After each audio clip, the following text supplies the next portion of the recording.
What is up, you guys, and welcome back to the Crimson Lounge. Back at it again with some more Primordials Bounty. Say hi, everybody. I'm dead inside. Howdy. Excellent. So we're once again missing two other people. We're missing Liz because she is in the process of moving. So we're gonna give her a little bit of ease on that. And On is somewhere. I'm keeping that private. Let's just say there's a reason. If she shows up, she'll show up. If not, oh well. I'm gonna have to perform a ritual to revive On. God damn. Yeah. Oh, Captain, my Captain. Look, I think we need to stop using Liz's soul. It's causing too many problems than it is solving. I'm using my soul. That's why I'm dead inside this time. We've already used your soul last time. What, Okay, so it's like your memory too. Yes. You know what? I sacrificed my life. There we go. That's why I'm dead inside.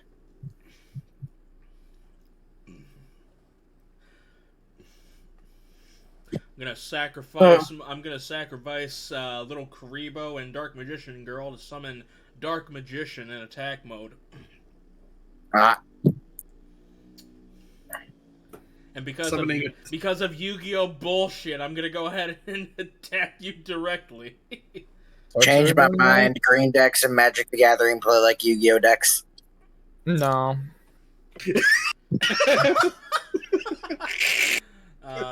Christ.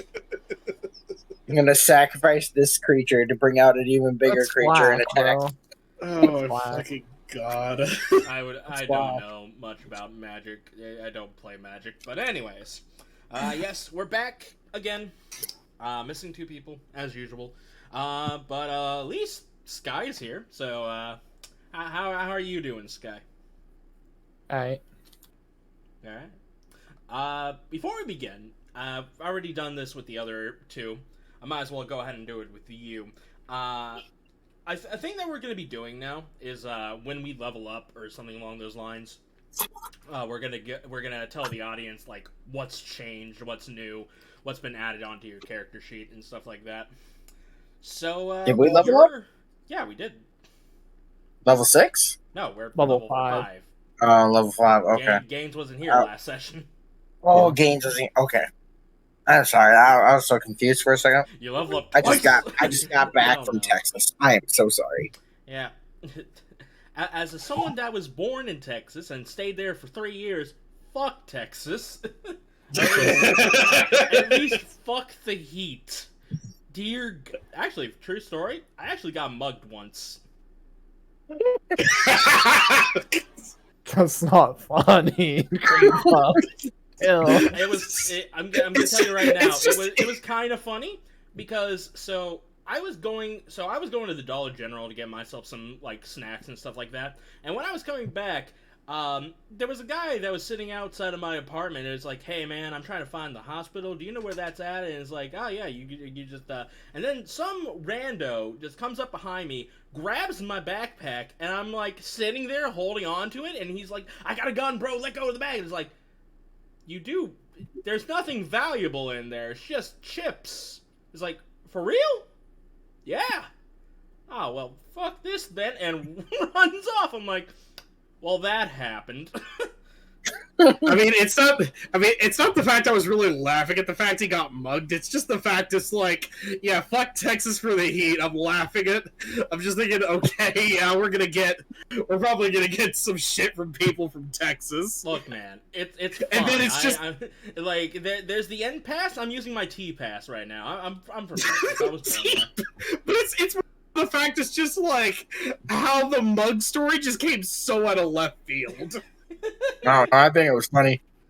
Yeah, man. Oh, man. Pass. Fucking hell. Bro's getting mugged. He's like, dude, all there is chips. Yeah, exactly. Bro proceeds to walk away. And like, what was I gonna do? Call the cops? By the time it happens, he would have been long gone by now. Honestly, I'd just let him have it. Let him face disappointment. Just let him have it. He needs it more than you, obviously. No, I'm Take not. out I'm the- keeping my backpack, man. That backpack that I have was expensive. Toss him a bag of talkies. Yeah, just be like, bro, wait up. Sure, it'd be No, worth. just Sure, it'd be pull worth out a the bag of cent talkies, now, just based toss on it to him. He's like, "Hey, you need it more than I do." Nah, fuck that, man. I got the Lay's honey barbecue chips. Cool. Yes. It's actually pretty fucking good. But anyways, back on track. We talked too much. Gains. Your level 5. What did you get for level 5 Level gains? 5. I get 3 whole things. Fighter problems. Proficiency bonus +1, and extra attack, which is probably the biggest one, and also the Polearm Master. Now, instead of having the budget alternative to Polearm Master, now that I've received a level up, I now have Polearm Master fully trained. Basically, basically we went from yes, we have Polearm Master at home. You actually got enough money to actually buy the Polearm Master. Yeah. But yeah, good shit. And we'll get to on when they come back, whether it's this session or next session. I've actually did some changes on the quest board. We have a quest board now? We have a quest. We've been having a quest board. Oh, right. On the The only reason why you guys don't see it is because we're no longer fucking streaming on Twitch. So why don't we have a quest board that we can see? Don't worry about it. Yeah, if you want to see it, you know what you could do, right? You could go down to my YouTube channel at the Crimson Lounge and watch it yourself. You. Oh yeah. True. So yeah, this time because I'm taking a little bit from Baldur's Gate with having a title for the quest and then having the description of what the fuck you need to do. For example, I have the Primordials bounty, sail to the Grand Sealy. Second quest, which is a side quest, shipping and handling. Give present to Gino in Blizzard Waste. Don't we have a third quest? Fuck around and find out. That'll come later. But enough talk. Let's go. Let's go ahead and jump right in, shall we?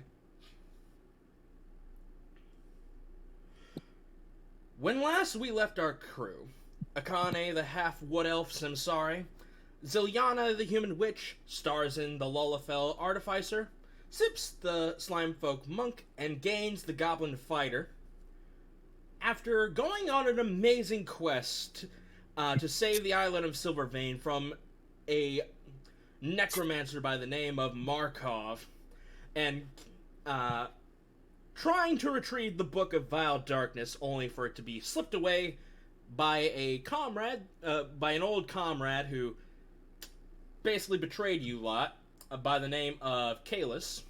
The party was rewarded with a ship known as the Black Rose, created by Talus, the father of Kalis, and was commissioned by Kane, who you get the suspicion was a pirate back in the day, with his hidden bunker filled with pirate memorabilia. But with the ship in hand and the gathering of your crewmates, all of them, so far, you lot spend a couple of days on the island, getting stuff prepared, getting everything that you need to travel, and today's the day where you ship off. But before then, I'm gonna go ahead and flash back to a brief moment, because I should have mentioned this last session. Which we'll probably do another flashback whenever On shows up again. So before you guys left, Kane would have walked up to you lot and given you guys a letter. It was he gives you guys a letter, has a wax seal on it, with an intricate carving on it, a symbol on it that is pretty much unknown to you guys. Yeah, which is pretty much unknown to you guys. Probably just a family seal that Kane has or something along those lines. And Kane looks at you lot and says, if you want to get to the Grand Sealy, give this to Gino.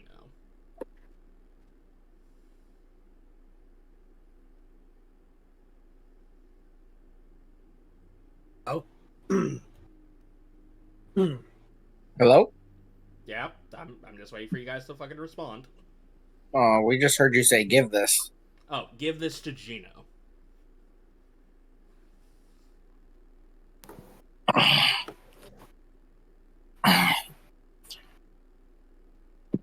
And this is happening right now? Yes.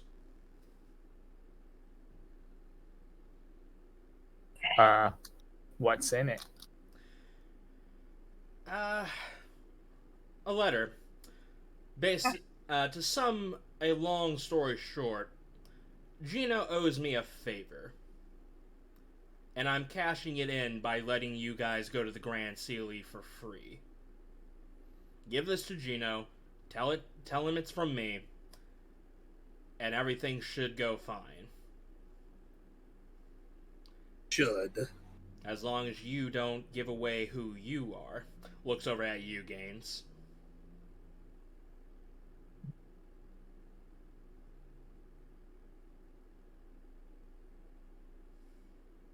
Wait, you telling me word got out? No. But I'm very good at researching people.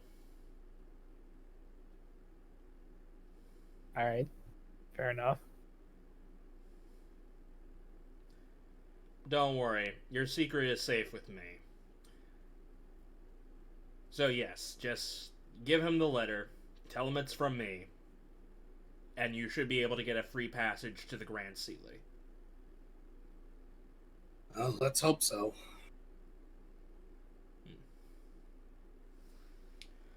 Other than that, the sea is yours to travel.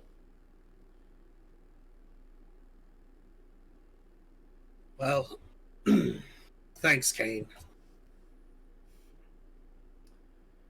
Anytime. And if you ever do need me,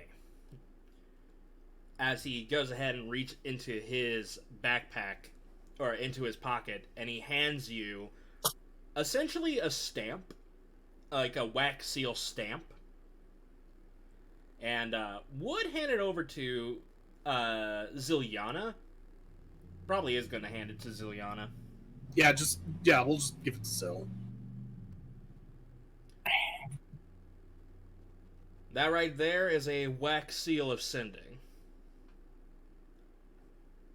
Carvin that symbol, looks over at the letter that you have. Stamp it on a piece of, send it on a piece of mail, and it'll come directly to me.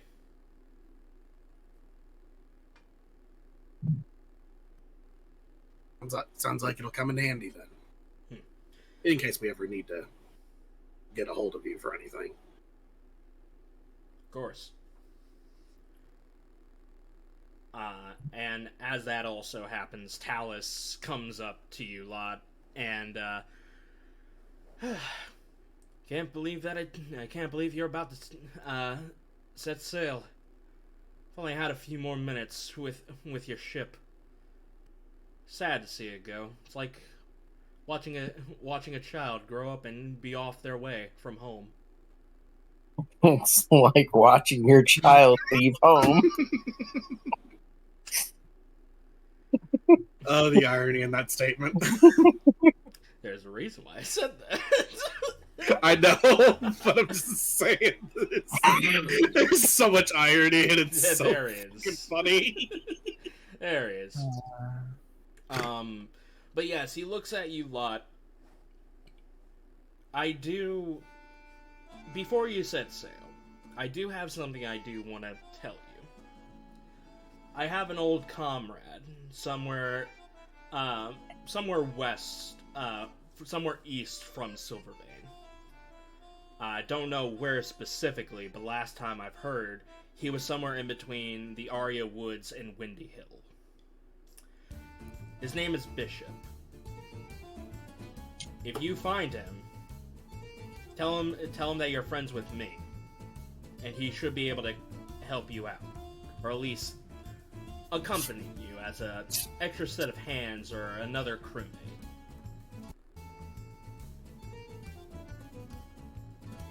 You said it was between Windy Hill and where? Aria Woods.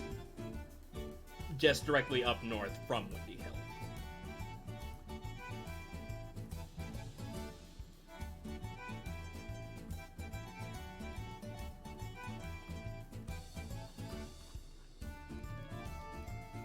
So yeah, if you ever find Bishop, let him know that you're friends with me, and he will probably help you out along the way.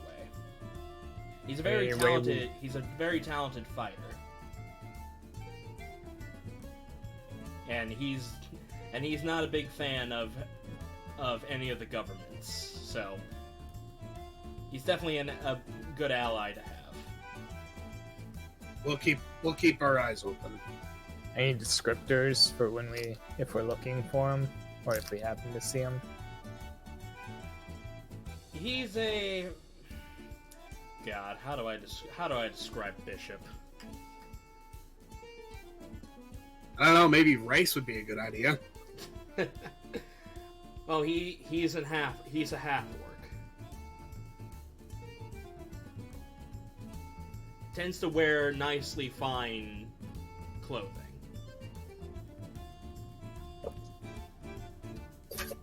But don't mistake him for any posh noble. He's far away from that. He's very far away from those kinds. But he's not brutish.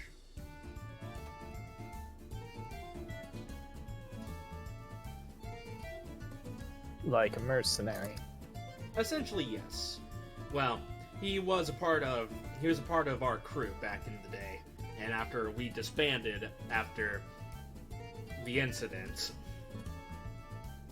we all basically Kane became mayor of here, and some of us stick around. The rest of his crew either abandoned us or decided to pursue their goals and aspirations somewhere else.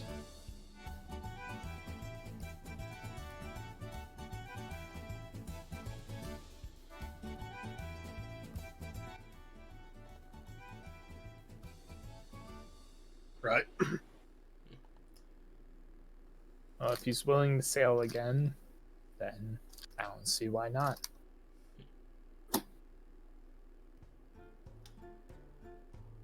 We'll be sure to keep an eye out for him. Alright. Well, in that case then, please do try to take good care of the ship. There's been a lot of time working on it.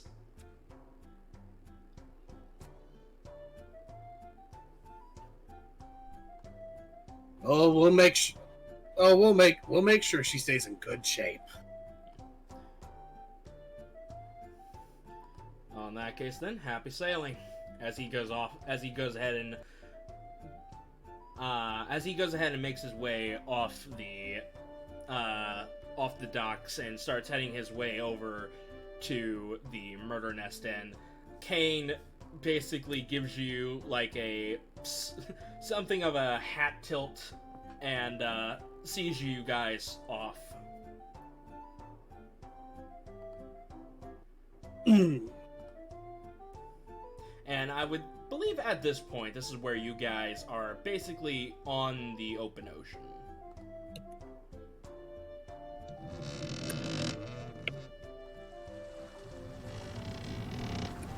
Probably. By the way, what was Talos' wife's name? Faye.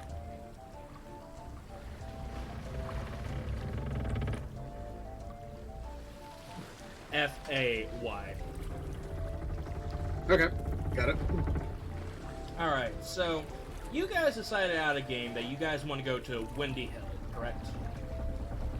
That was the vote. Alright. So there are two options for you. Because Windy Hill has two port cities, you can go up north or up south. Up north will take 6 days, while the other one takes 7 days to get there. And the 7 days is the northern port. 6 days is the northern port. 7 days is the southern.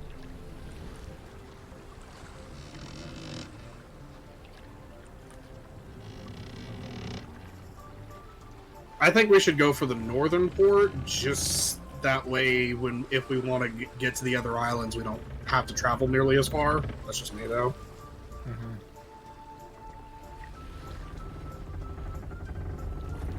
Is there anything that would complicate the northern journey as opposed to the southern one? No, it's basically a straight shot. It's just based off of how the geography is, it's a lot quicker to go to the northern side of the island than the southern. Okay, wait, hold on. When we say northern, is the northern one the one that points to the Grand Sealy, or is it the one that points to Terra? To the Grand Sealy. Okay, just I'm just making sure we have that right. Oh no. You were confusing. I was getting a little confused there. Yeah, northern port then. Yeah, northern port. All right. To the northern port you go. So with that being said, you guys are on your ship. What would you guys like to do for the next 6 days? Also, before we continue, Sips, we probably should have brought this up last session, but this session, you said you wanted to be a cook, right? Alright. So some good news on that front. On bought moderate food for you guys. Okay. Or modest food. So have fun cooking with that. Nice. Okay, where's the bad news? There is no bad news for this. It's Oh, good. Yeah. So while you're cooking in a kitchen, you can't fail. You can get advantage on your cooking checks. Cool. About the message I sent you. You sent a message? I've sent 2 messages actually. One in the Roll20 and one DM. Oh, well, pay attention to that. Alright, hang on. Let me see. Do I... It's just a yes or a no. Yes, you get your items from shopping. Cool. That's I am the whole point of you. my sheet. Yeah. No, I didn't know if you wanted to do something special with that, No. like. No. But, okay. Let's put it this way. Rodar ruined shopping for me. I mean, that's not entirely surprising, let's be honest. Like, for the audience at home... Rodar is very bad at shopping. For the ones that are at home, if you enjoy doing shopping, that's fine. But if you have a player that just sits around in the shop and like, let's see here, do I need a mirror? I probably need a mirror. I'm gonna need some ball bearings. Dude wants to roleplay literally every moment in the shop. Well, like every moment, him perusing in the shop, he's roleplaying that as he's like, as he's like going, do I want this? Do I want this mundane mirror? And I'm gonna get this mundane string. And it's just like, dude, just give me the shopping list, yeah, bro. I mean, there's gonna be points where we can roleplay in shops, but it's just gonna be like magic shops, basically, general stores, blacksmiths. Unless you're having something commissioned. It's been ruined for me, so we're just gonna do that out. We do shopping lists. We do shopping lists. Fuck whatever roleplay that is. But there will be a chance for you guys to roleplay in shops, just small, minor things. We're not going to dedicate whole sessions to it. God. Alright, so back to the thing. I'm just checking all the food that was bought. And I'm already planning meal prep for the days for the crew. That's what I'm doing. After that, I'll probably go upstairs or somewhere where I won't hurt anyone.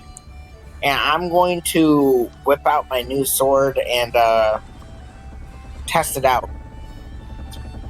For those of you who wouldn't know, the other players, I got that Ankeg mandible turned into a +1 sword with 1d4 additional acid damage. Oh yeah.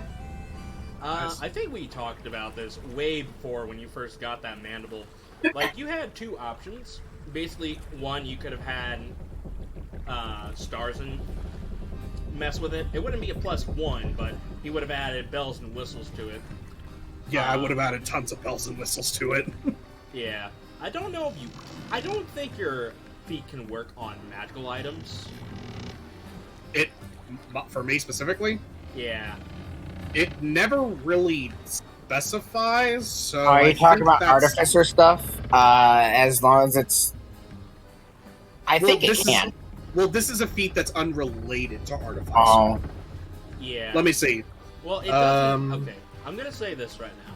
When you because I feel like it would get pretty fucking broken if you equip this to certain magic items. Like, say, if you have a very rare sword that does 3d8 slashing damage, and you're like, oh yes, let's add reach to that. We're gonna go ahead and add martial weapon to this, and up the damage die, and it's like, that can get really fucking busted. So, I think if you just do... I think if you do common... we'll discuss this in a later time, but for right now, no on magical items. Yeah, because I was gonna say it doesn't really. Actually, it does specify that this is more to when I craft an item. Yeah. But I mean, like I said, magic is kind of up to you at that point. Yeah, I feel like magical items can get way busted. Way more convoluted. I chose to get the item Enchanted Starzin. I mean, it's fine. I mean, it's not like I was designed to make cool shit for everybody. I still have my other stuff. Like I probably will get another sword. No, it's okay. I understand. Bro, my Artificer's getting sad. Someone help. Well, I was gonna say you can give him your first sword, but I can give him my first sword. Like, I have 3 swords. I have my first sword, my own touch sword, and then I have the sword that I have now. At this point, you're probably gonna be Zoro. You're gonna get 3 swords, 2 in one hand, 1 in the mouth.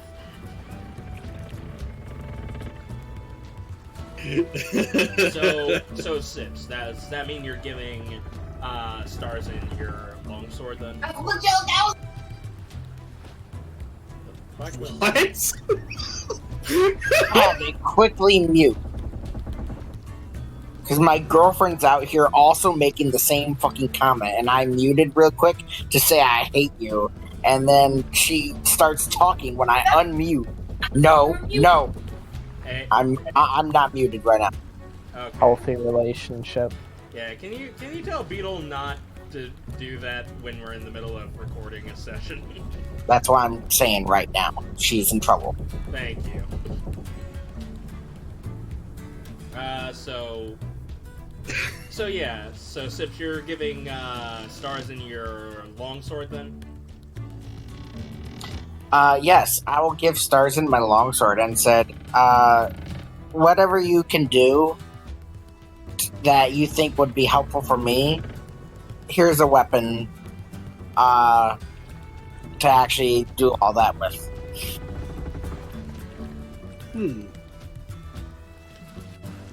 Longsword, boon touch, pretty standard stuff. Oh yeah, there was something Liz wanted to be done today as well. Is like as soon as Sips leaves, Akane comes in with her flask of water, and she basically informs you, like, the glacial water that was inside the flask, it's no longer glacial water anymore, it's regular water. However, she does bring up if you can add one of those ice elemental essence to the water flask, could it make glacial water? Well, would it? Yes, it can. Well, then I know she's not here, but I would still say, but I'm still gonna roleplay it. Yeah, I think that's something I can work with. Yay! Thank you, Starzin. I'm gonna go ahead and stare at a wall now. Go back to the the 2 times she stared at a wall. Jesus. This is just gonna be the canon thing. It's just gonna be A canon thing. She just sporadically just like spaces out staring at a wall somewhere. Here, she's staring at a wall. And she's She interacts with Starzin, turns around, just stares at the wall, doesn't move from the room. God. she's just staring at the wall. Her eyes are drifting in separate Her directions. eyes are drooping slowly. No, she's T-posing. Oh, yeah, she's T-posing, staring at the wall. What a nice day. What a nice day. I brought this, so yes, I basically, me and Liz talked about this, and essentially she could, because the glacial water wasn't going to be a permanent thing, like, it would last a day outside of the mountain kind of deal, or away from the glacial lake. As soon as that happens, it becomes regular water. But since you have an ice essence crystal, you can make the glacial water a permanent thing with the flask. Or with the water skin. I will also say, if you manage to get a water elemental essence as well, you can make it a water skin of endless water. It wouldn't be a decanter of endless water. That will come in later, but essentially you can make it to where water will always come out of the water skin. Right. All right. So far I've got a Moon Touch longsword to work with, and I've got a decanter of endless regular longsword. Oh, it's just a regular longsword? It's not Yeah, the Moon Touch it's one? the regular one. I meant to say that earlier when you said, "Oh, it's Moon Touch." No, I gave you the regular longsword to work with. I see. Okay, yeah, that's cool. Because you can't work with the magical one, as stated. Right, yeah. I think my reasoning is because since you're adding and replacing stuff, you would probably break the magic that's a part of the weapon. Well, I mean, because whatever reason in canon, no, the DM said you can't work with magical, so I gave you the mundane one because you would have probably told me you can't work with magical. At least not at the moment. Yeah. Until we discuss this further. Yeah. Anyways, okay, yeah. So I'll just take the regular one and I'll work with what I've got there. Gotcha. I'm sure I can work with something there. All right. So I guess we can come back to you when you have a plan for the longsword.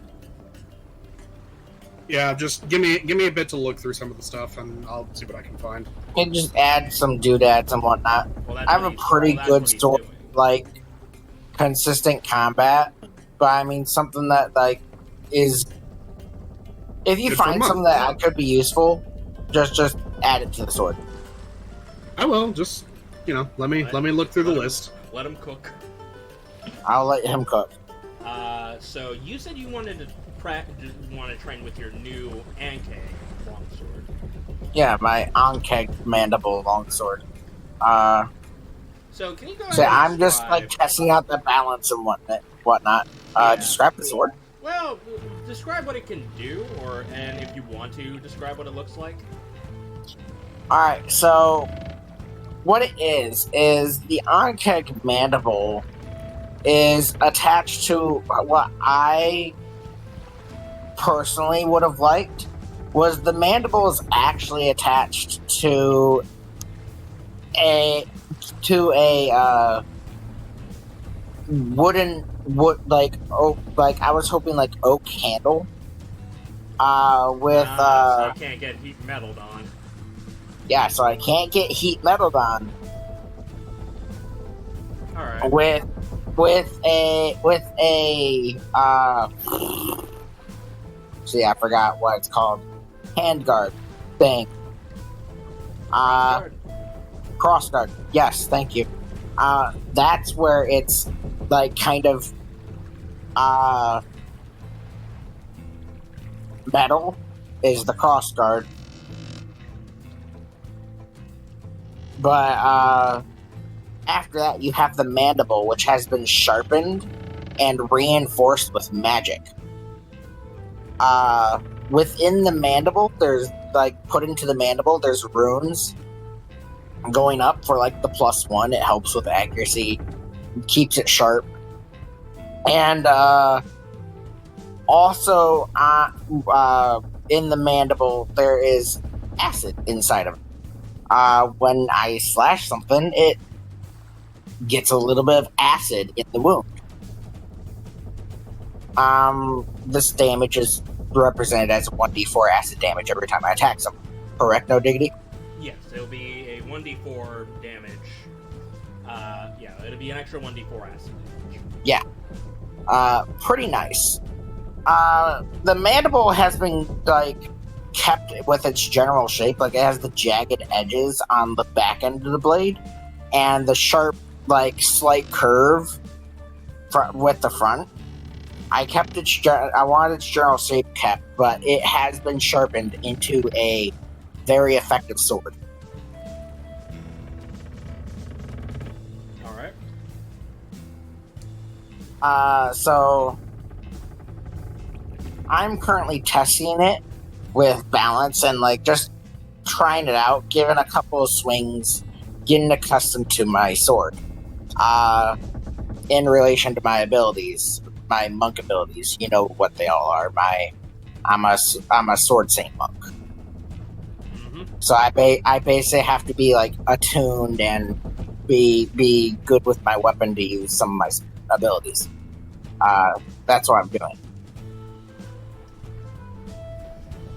Yep. As you're swinging this sword around, it's definitely well balanced. The blacksmith that you had commissioned for this weapon did a fantastic job at making this into a well-functioning blade. The rune carvings are, it looks kind of decorative in the way that he stylized it, to where it probably would have been mistaken as like a designer's choice into the rune. Oh yeah, no, it's a gorgeous blade for what it is. Yeah. So, yeah, from the outside eye, unless you have knowledge of blacksmithing, it just looks like, you know, it's like a design choice essentially with the runes. What's causing the acid is actually a crystal that's that the blacksmith managed to seal inside the blade. Because it's sealed inside the blade that produces acid damage. Yeah, most elemental damages that exist are basically crystal base. Alright. So yeah, you're just swinging this around. It's well balanced, well... Yeah, I'm swinging it around. I'm doing some test swings. I'm doing some, like... I'm just putting the sword through its tests. Those of you who are up on the deck can see me doing this. Alright. I think the only people that are up on the deck right now are Gaines, Akane. Akane's not at the wall. She's doing her job as the lookout. No, she's T-posing, staring at the wall. She's on the crow's nest, looking out, making sure everything's fine, and down she's by the... T-posing, looking out at the ocean. Yes, we get it. Okay, I'll stop the joke. There's a point where the joke has to die. I will let the joke die. You're right. I need to. Go on. Anyways, Jim is over by the bow of the ship, looking out, making sure that... No, basically taking a look at the weather, essentially. Making sure everything's happening.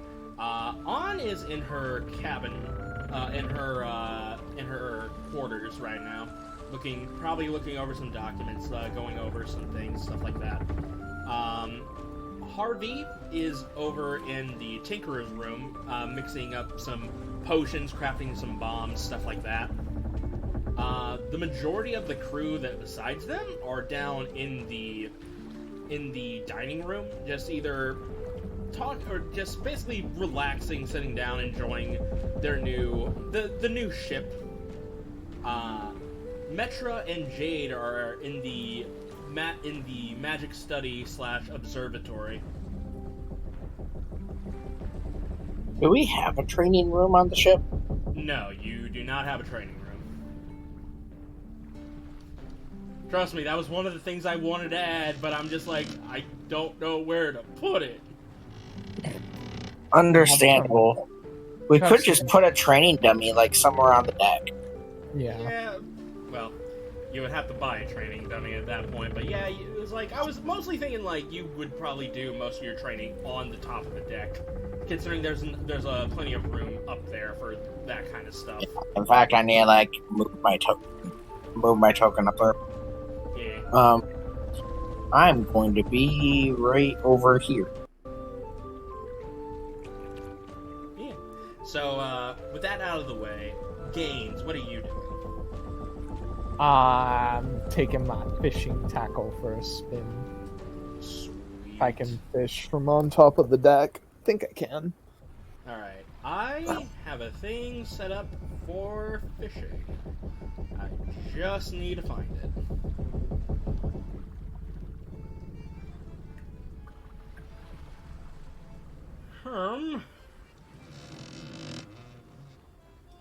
I hope I have it. I'm gonna be really sad if I don't. Counter, table... Ah! Here we go. Alright, so... what you need to do is... first, you are going to need to roll for...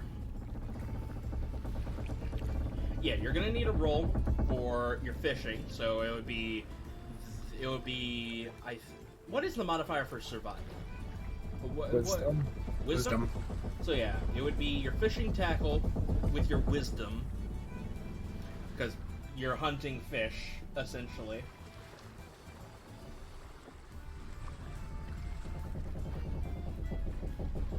That would be just my straight wisdom mod.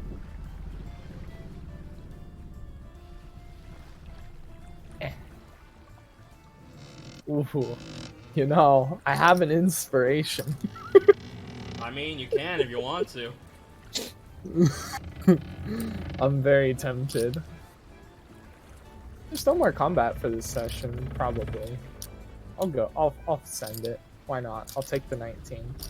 19. Okay, with a 19, I'm gonna need you to roll me a D10.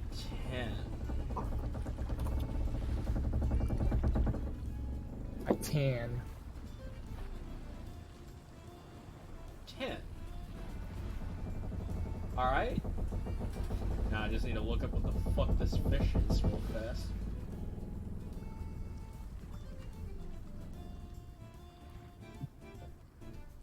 Oh, well that's great. You go ahead and you cast out your fishing line. It takes a few minutes. Eventually you do manage to catch something. You reel up a lugfish.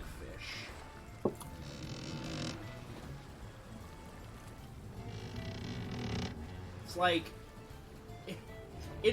if a fish and an eel had a child. And, Oh, a lungfish? yeah, a lugfish. Okay.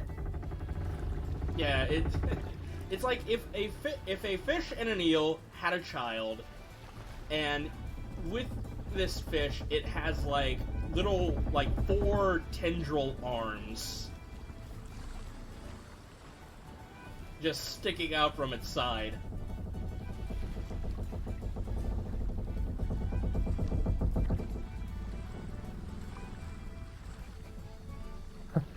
My character would probably not have very good ideas on if this type of fish is very good or edible. I will tell you, you managed to get a very rare encounter. Ooh.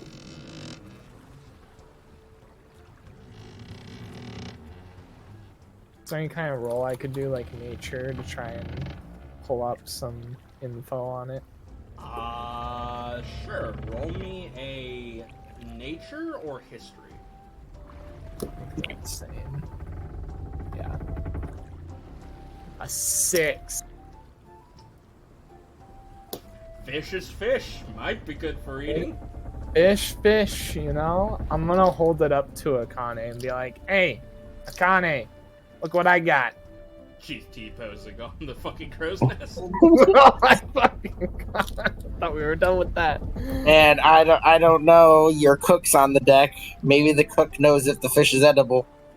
Get your dumb little character thing up on deck. Or is this It also is. part of the deck? 'Cause, Yeah, this that's is the deck. also part of the deck. Yeah. Yeah, that's also part of the deck. Yeah. I get it, because I'm on the raised, like, Yeah, you're Yeah, on the race. I would have to like come up here and then I pop up over here. yeah. You know what this is, Sips? Let me see it for a second. GM, what roll? Nature or Nature. history. Yo, I hear nature's pretty good, but also my history's pretty good. I feel lucky. Like a pretty good. Bro. I mean, I have inspiration. if you want to use it, go. I'm gonna use it. All right, roll again. I would like to ask, because of my cooking utensil proficiency, would I like have something? No. No? No. Yeah, I mean, you would Probably. know how to cook it right, but you wouldn't know. I don't know how to cook it. about 15! So that's an 18 total. Woohoo! Alright, Literally time to double pull up- his roll. Time to pull up the wiki doc. Trying to pull up the wiki document. Oh, the lore! The lore!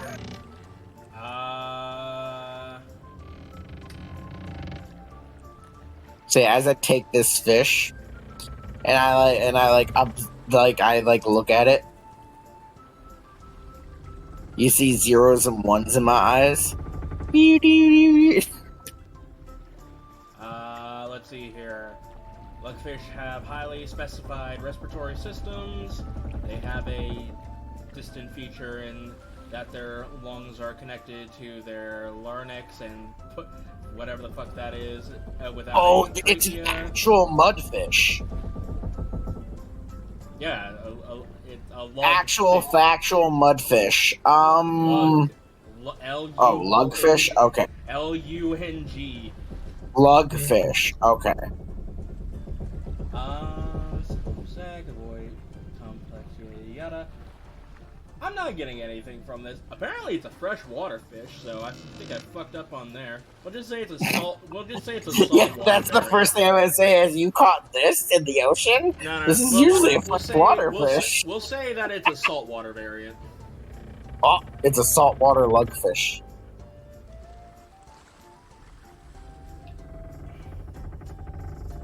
Here, I can look it up real quick. Are you ready? Can I cook a Lung. Lung. lungfish?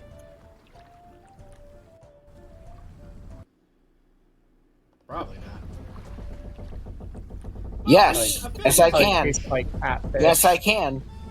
Yes, I can. I can cook a lungfish. All right. I could definitely say there's enough meat on this fish to where it's like capable of feeding like a couple of people. Like it would make a good snack essentially. It wouldn't feed everybody. Yeah, so Sip says, I think I could cook it. Well then, do it, I guess. Alright, how would you like it cooked? Fried. Fried? I gotcha. As I'm gonna take it down. To the kitchen. To the kitchen I go. Cook time. Alright. Cooking with tips. Alright, so go ahead and cook. Use your cooking utensils and do it with advantage.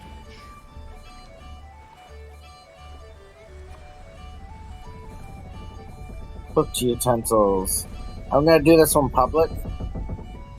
I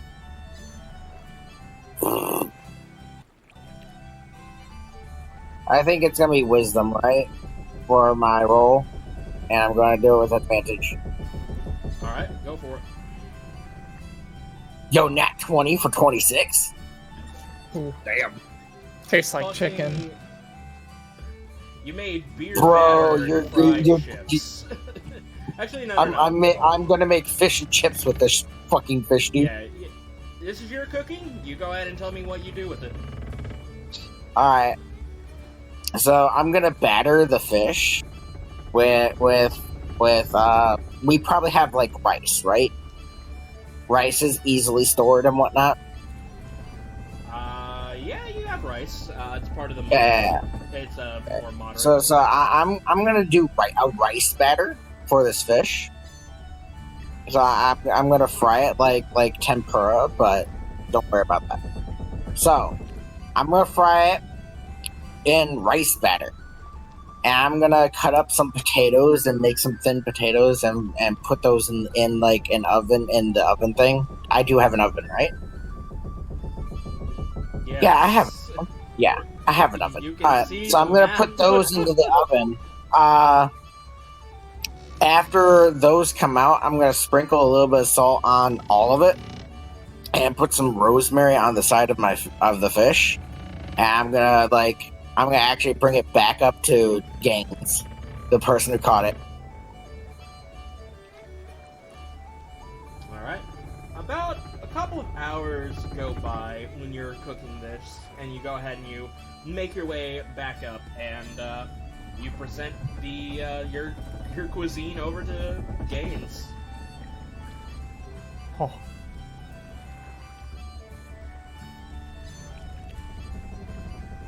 But you really went above and beyond for this guy.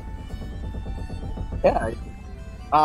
So as I present it to you, I say, "Here's your fish. I made it into fish and chips. I hope it is satisfactory." Alright. I'll try and catch another one for you as well. So we don't have to burn through our supply. Yeah. Alright, so I can say you could probably fish for... So, for you, fishing, I'm gonna say you could probably fish 3 times a day. Okay. So, you have 2 more tries at this. Go. That means you can potentially feed 3 people. 9. 9. Oh, 9 people? No. No. That's what Oh, you wait, no, rolled. he rolled a 9. He rolled a 9. It clicked. 9. Alright, let me see here, because this might be something. It all depends. No, it leads to... Actually, hold on. He's gonna fish up a puffer fish. I'm gonna try to I roll realized it. my mistake. I am using the freshwater stuff. I should be... I was trying to find my saltwater things. I have a lot of notes. Go ahead and roll me a d20.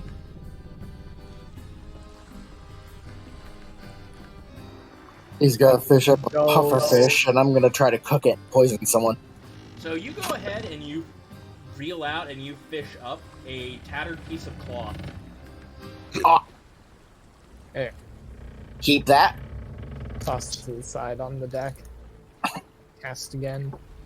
Alright. Oh. Roll me another d20. There Oh, we go. by the way, say your rolls. I should be Yeah, doing that. 6. 6 and then roll the d20, that's an 8. And 8, you say. This time you pull up a root. A root? Yeah. Now. What kind of root? I don't know. Sea root. I would like to roll nature on the root. It's a root. Is it an edible root? I don't know what? fucking know. Does it have medicinal properties? I'll probably have better odds once we're at sea with fish. Fucking, you pull up a root of a seaweed, I guess. I don't fucking know. It's part of the jar. Yo, that's edible? My fucking god. Clyde, don't ruin Clyde it. just wants to make it. Clyde's just like, I will make use of it. Yeah, just please I will stop. make use of it. Don't ruin this, please. Don't be a I'm rotor. not going to ruin it. Just it's a plant. Go on. Yes, thank you. For fuck's sakes. I throw back the seaweed, but a I'll fisherman, you are not. My good sir. Wait, why are you rolling wisdom? You told me to roll Yeah, wisdom. Don't you have your fishing tackle? I do have fishing tackle. I don't have proficiency in it, so it's the I same gave thing. you proficiency. Oh no! No, I don't have the tool proficiency on my sheet. I don't have it. I'll put it in. This was like the first thing when we talked about this. It's like, oh yeah, we're gonna make you. It's like, if you're gonna be fishing, I'm gonna give you fucking proficiency with this shit. Okay. Do you want the new numbers for the 9 and the 6? Then it would be a. It would be a +3, right? Because plus you're 5 overall, so it'd be a Your- 12 your and a prof- 9. Hold on, your proficiency bonus is 3, right? Yeah. So 12 and 9. So with that, that actually does change the 9. We're gonna keep the roll, the d20 roll for the 9, which is a 2, or with So yes, the second roll that you made was a 12. You rolled a 2 for it. What does a 2 give you? Let's find out. You got a common variant. You get yourself a red crayfish. I know how to cook that. Right. So instead of the cloth, I have the red crayfish. Yes. I'll go down below decks and give it to Sips. There you go. So, so I have some real and I have some fantasy shit. So, for the red crayfish, it is a brown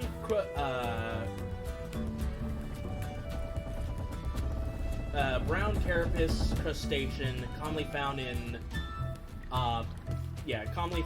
the ocean. So eager are crayfish to grasp at anything that may happen by fishing.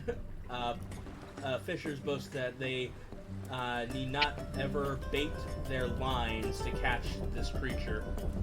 And they can be sold for 3 gold pieces.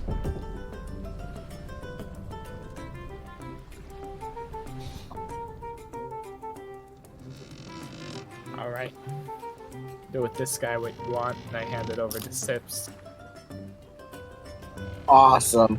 Is there some place where I can like put it to store it without killing the animal? I know. We go to the showers or the bath. It's gonna put a damn crayfish in the shower in the Crayfish bathtub. in the bath. Well, that's going to be an interesting event that's going to happen tonight.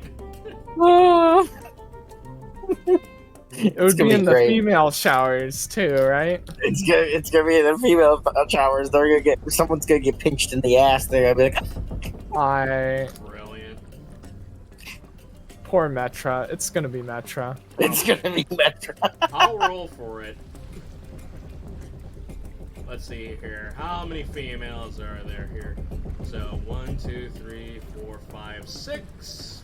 Wait, 1, 2, 3, 4, 5, 6. Considering that you know about it, you would be more careful about it, so it would be 5, so...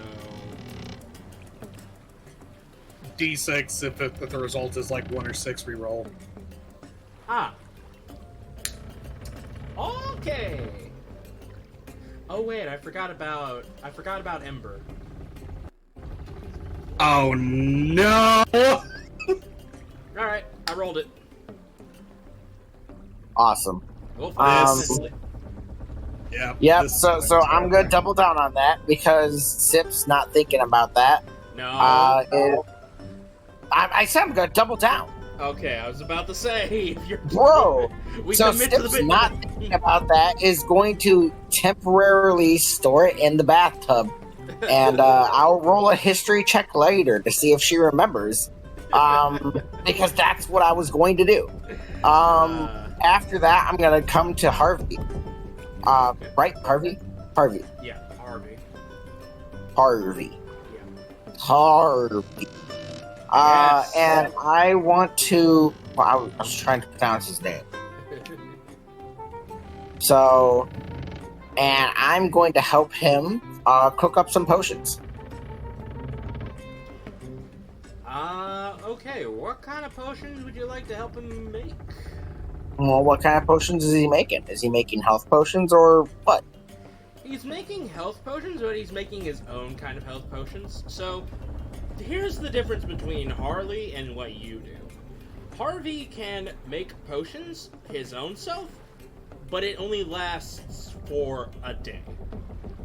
After that, That's the actually accurate. I do the same thing, but that's my slime ability. My ooze potion specifically. Yeah. In order for him to not make a health potion that can last more than a day, you would need ingredients for it. Which reminds me to my next thing about the alchemy room.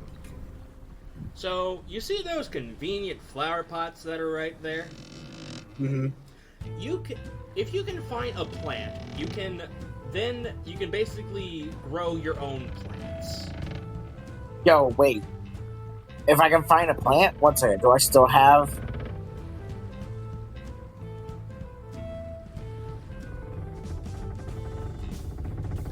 I have one more set of healing potion components. Right. Do you have the name of the plant by chance? No, I don't. Alright, so I'm gonna assume you found it on the plains. Because that's the only place that makes sense on where you found it.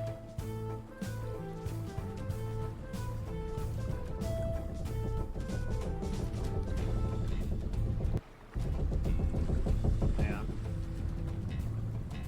My Google Docs is loading.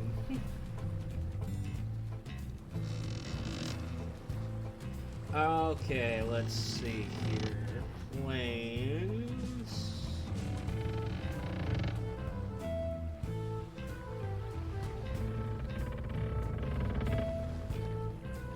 Let's see here. We have a blood herb, dragon tongue, dust itchweed, gray gillyflower, mandrake root, raven silkweed, or urchin's brand.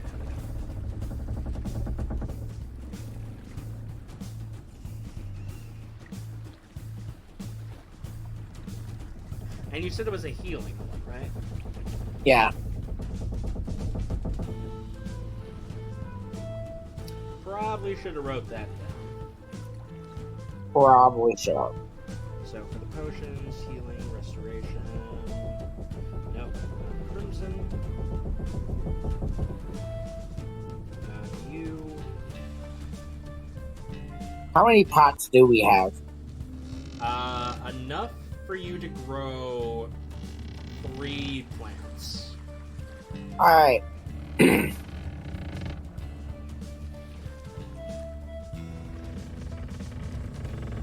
So I have some Drojos ivy. And I have some blue cross. You named those, but you didn't name the other one?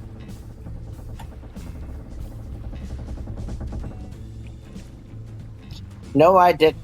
So I'm thinking that might have been something I bought from the store that was specifically components. It's already. Oh, okay. Yep, It might have been. Okay, so Drojo Ivy, if made into a potion, you can make it to where you can fortify someone's dexterity, or you can make it into a poison that can make creatures vulnerable to necrotic damage. Yeah, I think I'm gonna plant the ivy. And what does the blue cross do? The blue cross... the blue crest. Blue crest. The blue crest can intensify a poison, making it more potent, or you can make it into a potion that can increase your movement. I think, yeah, I'm planting those. That sounds so good. And for the healing one, I'm just gonna say you got healer's boon. Yeah, you got a healer's boon. So. All right, am I able to plant, or like, is it able to be used to grow more or no? Yeah, you can make more out of it. Cool. I'm gonna plant some healer's boon. So essentially, how long it will take for it to grow will take roughly a week. But if Jade helps in this process, it will lessen that. So I'll probably say it'll take 5 days for it to grow completely. Nice. And then you could replant it. 5 more days will come by. And I would roll how much you were able to harvest from it. All right. So, possibility from 1 to 4 units a pop. And then we replant. Yep. Over and over. Yeah. Which It's gonna be great. I'm getting started on a little potion workshop. Don't worry about it. It's not gonna cause you any problems at all, GM. Don't worry about it. Harvey's just eyeing at you. He's like, this is my potion workshop. Do you have plants to plant here? I can if I want to. I figured you'd be interested in some of these. I thought you were saying that this would become my potion workshop. No. Never No. mind. If I remember right, me and Harvey are kind of like sharing it, but it's mostly Harvey's. Yeah. Yeah. All right then. Yeah, no, I'm not trying to take over. I'm not trying to take over his workshop. Redact what I said. Redact the makeshift roleplay. Yeah. So yeah. I'm just gonna go ahead and write this down so I don't fucking forget. I also have it on my sheet. I have each of them. I made a note of they are planted.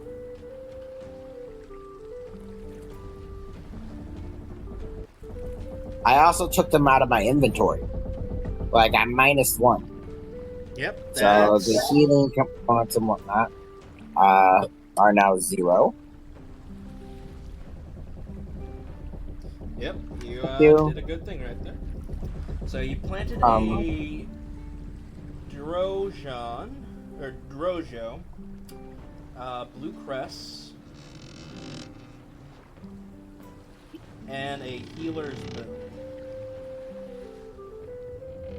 I think that blue crest is gonna be very fun. Yep. Enhancing poisons, and he makes bombs. Oh baby, I can't wait for a poison bomb. Okay. So back to Starzin. Have you come up with what you are planning on crafting with for the longsword? Yeah. Yeah, I've got it. Yeah, I've got it figured out. Okay. What's the plan here, Stan? Well, I don't have a whole... Well, unfortunately, there isn't a whole lot for me to work with in terms of what I can do, but I think this little enhancement will help Sips in at least the survivability department. Yo? So, what I'm going to do is I'm going to give this longsword the light property, then give it the elegant property, and then give it the parrying property. What all of these do... I've returned. Let me explain. Well, light obviously gives it the light property and decreases its damage die by 1 step.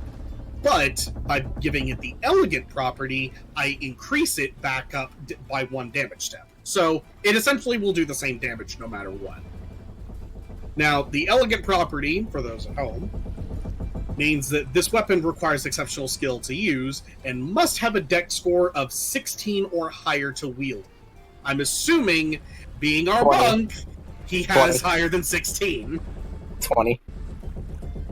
Casual. Good, fun. because if he didn't, I was gonna be upset. I think Sonic optimizes his characters. I think so. I mean, I think so too. But I'd still be upset. The only reason I wouldn't have optimized my character is if, like, No Diggity did something weird, like the Baldur's Gate 3 Tavern Brawler or some shit. But if he didn't, then I would have been sad. No, I definitely optimized my monk. Not like I'm dying every combat or nothing. Yep. Now, I'm also going to say this much: the light property really isn't really much of anything. It's just a requirement for it to have the elegant and the parrying property. So, alright. So parrying property. So the parrying property says, while wielding this weapon and not wielding a shield, you gain a +1 to your AC against melee attack.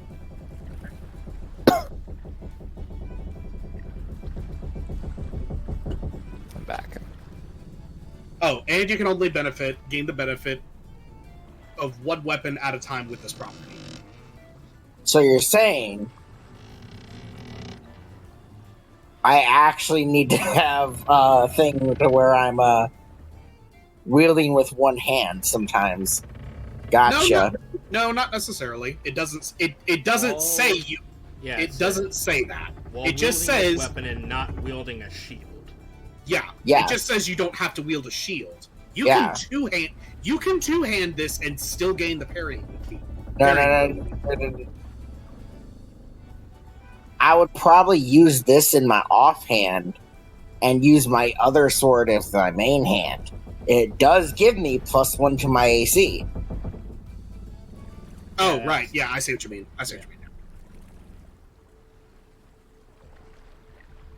Yeah, so... Alright. Yeah, no, Sips will take that, and she will swing it around. It's so light. What'd you do to it? Oh, I noticed that your fighting style tends to be more favored on quick and efficient. So I decided to lighten the frame of the longsword up a little bit. I kept it although I did have to figure out how to get it light, just light enough so it can still do everything it needs to do. Or no, I shouldn't say that. I should say I kept it just light enough to where it'll be more smoother, but not enough to affect its overall damage output. I did have to put a little bit of reinforcing in there with it, but I feel like I made it work out. Plus, I also added some extra space on it and reinforced and helped the edges get a little sharper so that it can parry more efficiently. I.e., I made it a little bit broader. I see. Kind of works like a defender now, doesn't it? That was the plan. I figured it would give you a little bit of an edge just in case opponents get sneaky enough on you. I'm gonna actually put it in my offhand and then pull out my main sword from my main hand as I'm trying to test that out. Yeah, this would work. Thank you, Starzin. Don't mention it. If you need anything else added onto it, or you have something else you want me to make, just let me know. Hear me out. What if I also had my Moontouch sword attached to my hip, and now I am Zoro, but I just put my Moontouch sword in my mouth, that way I have a light, And then I have my main hand for actually attacking, then my offhand for defending. Eh? I mean, Technically, that could work. I don't see why not. So.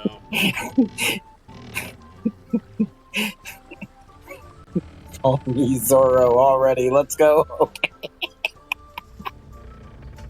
I hate it. I hate it.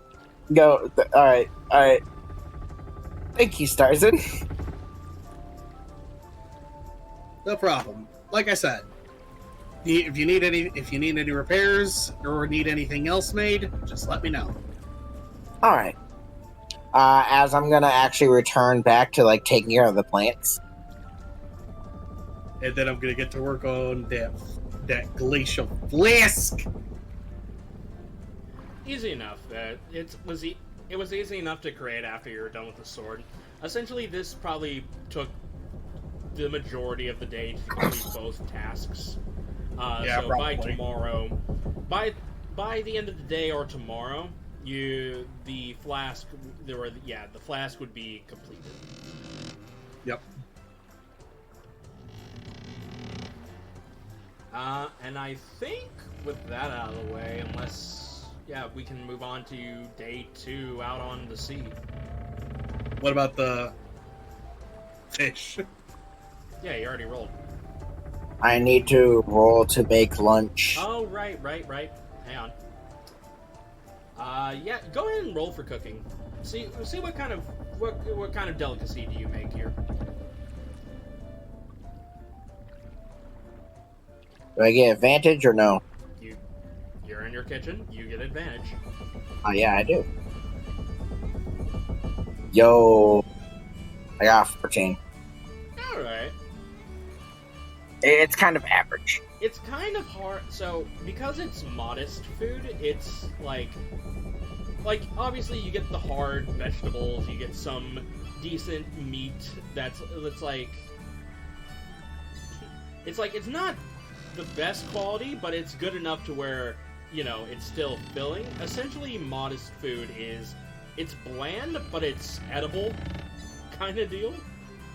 Yeah, it's like my Nana's cooking. Yeah. Oh, thanks, Nana. I love your cooking. So yeah, you go ahead and you whoop up this food. It's it's bland considering the type of food, with the type of stuff that you have available. But everybody does eat it. They do enjoy it. Sips actually starts thinking maybe she should start making like a hunter's pot. So the other thing is, I do have an entire thing where you can buy spices.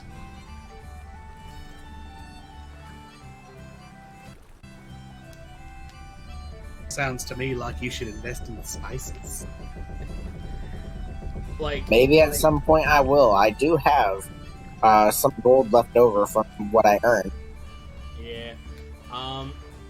So. However, I might be looking forward to like buying like bracers of defense or something. Yeah. So, it was a while back when I said this, but essentially what you can do is make essentially cooking cards. Essentially, like if you have an idea for a type of food you want, I would give you a list of things that you would need to get, and you can make it, and it would be a part of your own little cookbook.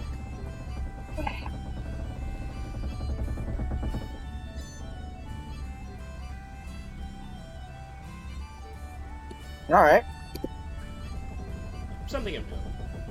So, as the day begins to wind down, as you set sail for the first day on the open ocean, still clear skies for quite a while. There's a point where you hear the sound, like when you guys are in bed, when you guys are tucked away in bed, you actually hear the sound of someone screaming in the women's area. Oh, I forgot to roll the fucking history. Never mind, it's in character. I forgot about the crabfish. Yeah. You hear the sound of someone yelling, and I would imagine for the women, you would react essentially. Oh yeah, no, I'm running. And who you see inside the bathing area is Iris. Fucking hell! We're my God. running. Where's the crawfish? The crawfish Wasn't that is- Well, the crawfish is definitely pinching down on Iris's ass right now. I'm gonna say, hold still, I'll get it. Oh, what the fuck? Why is there a crawfish here? What the fuck? No, you see, I kind of needed someplace to store it. I don't have nowhere to keep fish. Roll me a strength to try and pry this this crawfish.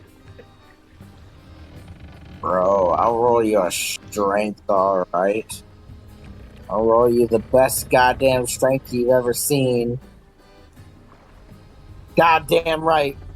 18. Well, I gotta roll for the crawfish now. Oh, Thought I was gonna roll low. I think you thought you were gonna roll low. No, I said I'm gonna show you the best strength roll you've ever seen, man. Are you kidding me? Did it actually beat an 18? It rolled a 19, no modifiers. You're Wow. kidding. You're kidding. No. So I'm pulling. Wait. We have to roll strength for Iris too. Iris doesn't get to roll. Is not gonna roll. Yeah, we have to roll strength for her to stay up, because we might yank her to the ground. That would have happened if you rolled a nat one. Okay. Just Oh fucking my God. don't make this complicated. Uncomplicating. Thank you. So, yeah, you're trying to pull this thing off, but the claws, man, the claws are too tight around Iris's buttocks. So I'm gonna try to Dex. I want to get the claws unclawed. Can I like finagle that? Yeah, I'll let you finagle it. Alright, what do I have to roll? Sleight of hand? Yes, sleight of hand. I'm gonna finagle it. 21. 11. So yeah, you basically slip in using your ooze-like hands to basically pry open the claw, and you just see a dark purple, like a dark black purple mark of right where the claw was on Iris. A little blood is dribbling, but it's fine. It's like, how? What the hell, Sips? I'm sorry. I'll be right back. As she's gonna take the crawfish. She's gonna put it in the sink this time, and then she's gonna run back, and she's gonna take care of Iris's wounds. I am actually gonna roll medicine to try to take care of use like a salve or something. Actually, wait, no, I can use one of my ooze potions. Duh. Yeah, because I can just make another one. Yeah. I'll just use one of my ooze potions. Because it's about to be, not usable anyway. So, yeah, go. Yeah, I'll use my ooze potion. Now, kind of apply it to her butt. You fucking... It's like you're trying to do that. She's basically it's like, no, I think you've done enough. I can handle this myself. Do you still want the potion? Yes, I'll take the potion. I can apply this stuff to myself. Thank you. I'm sorry.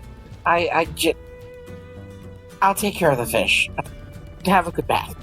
As she's gonna hand her the potion and then walk out and take the crawfish, and she's going to try to find somewhere else to put it. I'm looking around. Do I have someplace in the kitchen where I could... My screen is going good. I mean, you have a pot. You could fill it up with water.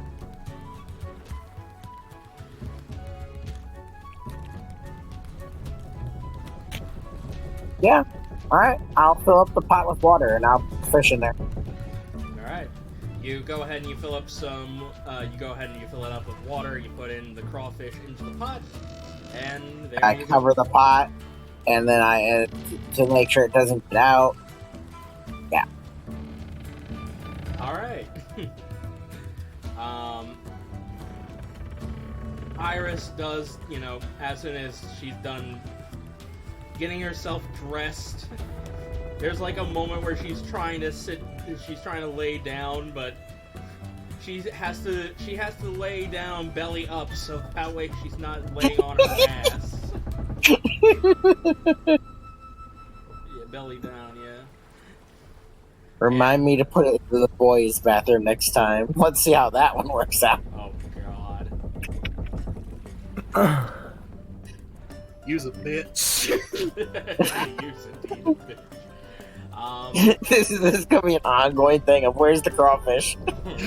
Where's the crawfish? Where's the crawfish? Alright, day 2 comes around. What does everybody do? Oh.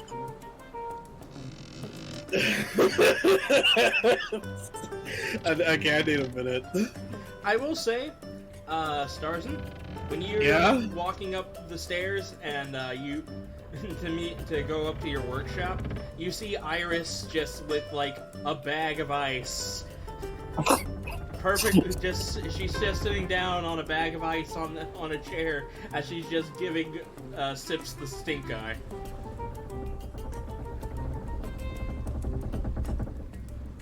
It's really I think singular eye. I think I know what's happening to the crawfish.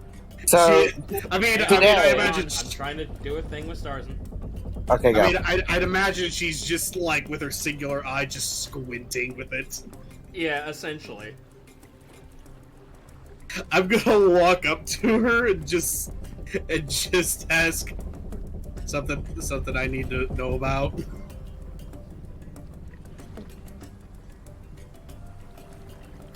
Sips Like- brought in a crawfish and put it in the bathtub.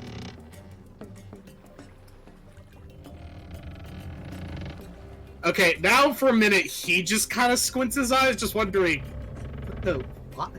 Why? I don't know, but I can tell you this right now: it wasn't pleasant. He's looking down at the ice. Oh, so that's what happened. Yeah, it's like she nods her head and just like, yeah. I'm not a stranger to the playful spanking from here and there, but having a claw just pinched down on you, it's not pleasant. No, I wouldn't guess it would be. Do you need me to get anything for you? No, I'm fine. I just need to let it heal for a bit. At least you had the courtesy of giving me something to patch up the pain a little bit.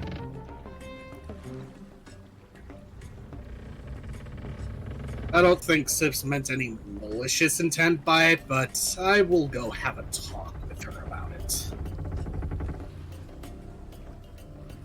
Try not to. I'll pat her on the head and just say, just try not to strain your butt. Just try not to strain your butt.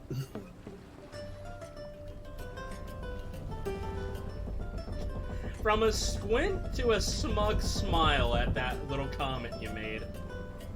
Shit.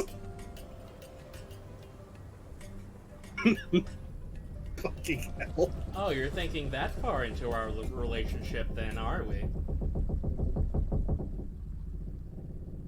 Well, I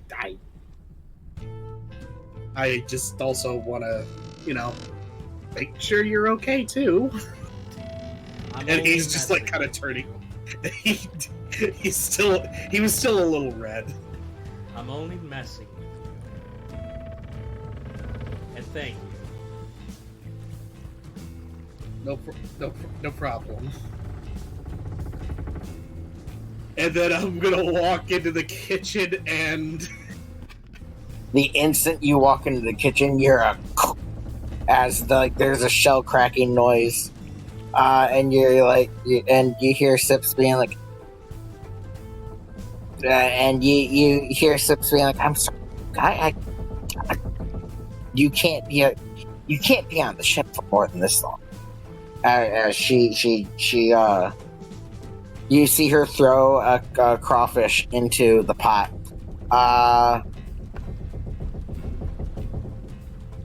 As she's in the middle of cooking.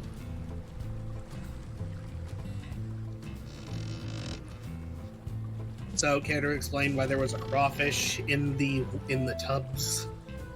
Well, you have to keep them fresh, and if you leave them out of the water, they'll dehydrate.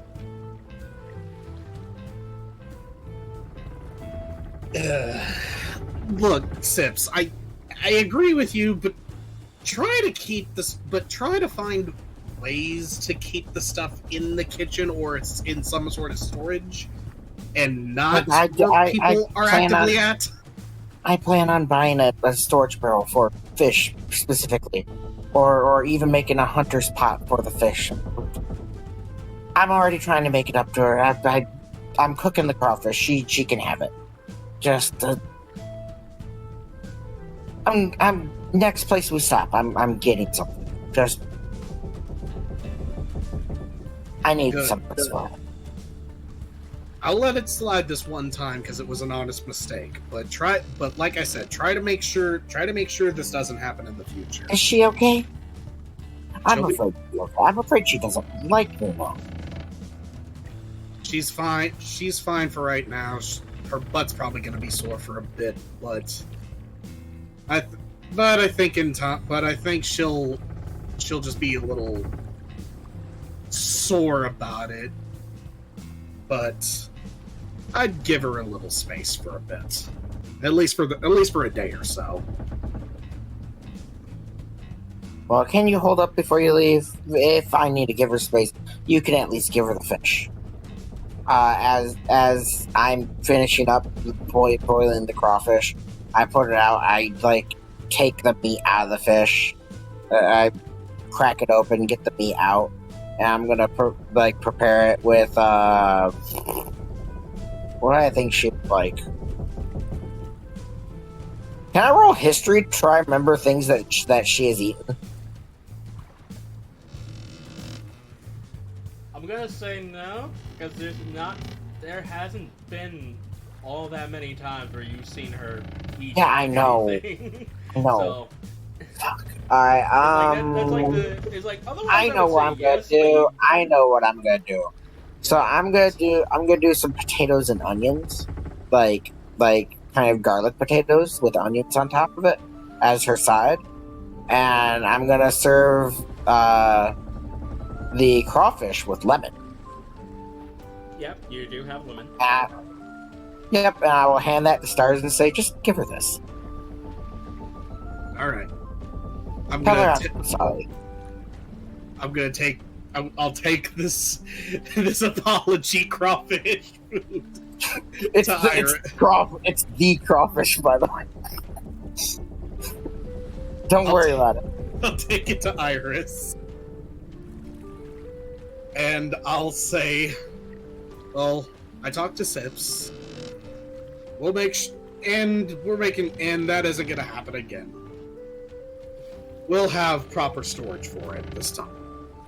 Roll me cooking. Oh, yeah. Cooking.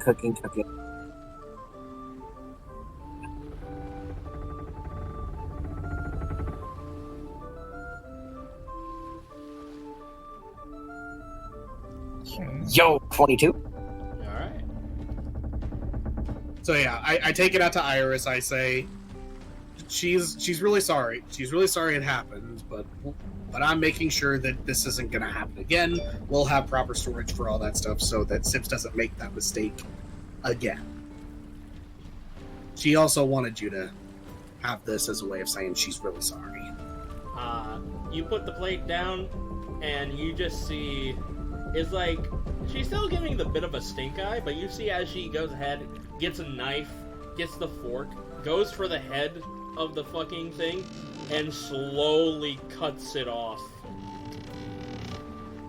And while doing so, basically giving the Anya smug face, like, little bastard, this is what you fucking get. Eventually she does eat it, and you actually do see, like, a genuine, like, damn, this is pretty good smile on her face as she starts devouring this meal.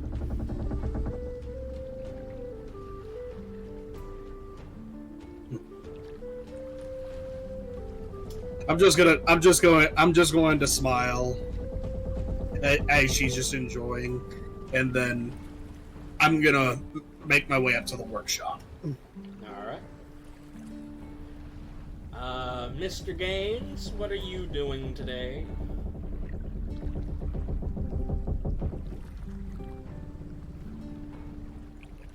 Sky? Okay. Are you asking what I'm gonna do today? Yeah. Okay. I can't do any training, right? Because I'm pretty sure both of my trainings require me to be on land. Because it's cardio while in medium armor, and it's also riding Kelpie, like practicing combat on. I mean, you could transform Kelpie into a sea animal. It's true. And as for the cardio, I mean, you could run around the deck. There's definitely plenty of space for that. There's the stairs. Go up the stairs while carrying like heavy weights in a full armor. Yeah, there's ways of it. Like I said before, you can do training at a city or village or on your ship. Okay. So it's possible. I'm thinking which one would be better to have online at level 6, and I think it's the medium armor master. Alright. So go ahead and roll your, I believe I said acrobatics or something like that. Well, what did I say? I'll pull it up. Pull it up real quick. Roll acrobatics in and out of town. Oh. I guess mountain combatant would be easier to get then, because I do have proficiency.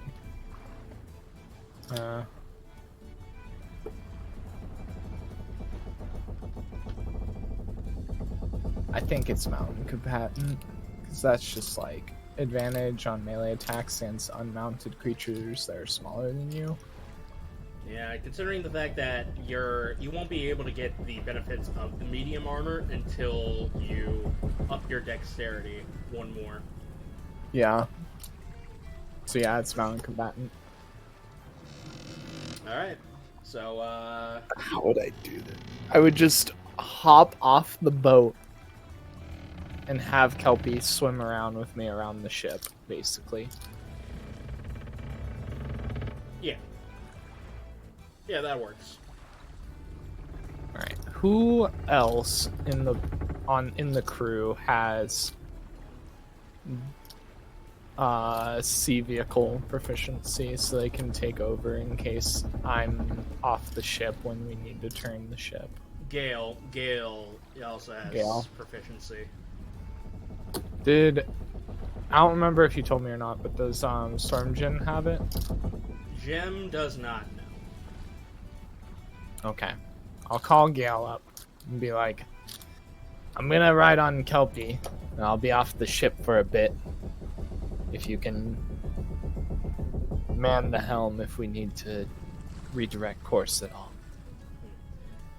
Gale nods at that as he goes ahead and takes the wheel.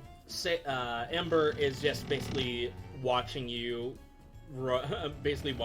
train on Kelpie, basically spectating. Mm-hmm. Alright, I'll make my athletics checks now.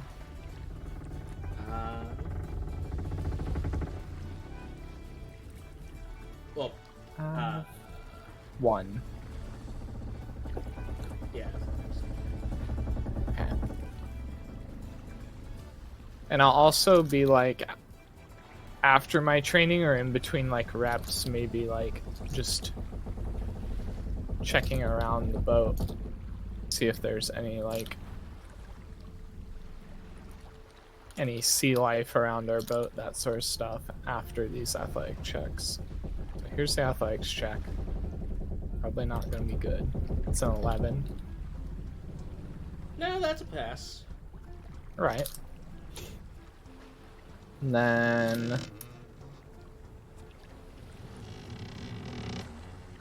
you want me to make perception for checking out? Sure, if you want to do that, go ahead and roll me a perception. 7. Yeah, you're not noticing any aquatic life around the ship. Yeah, I mean, you see the couple of small fishes, but that's about it. Sure.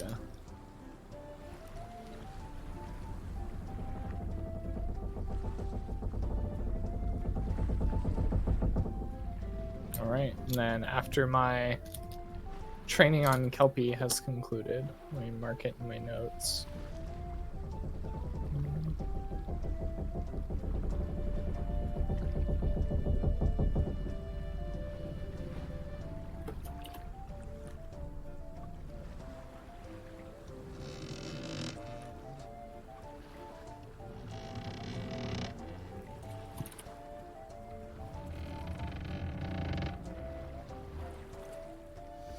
Okay.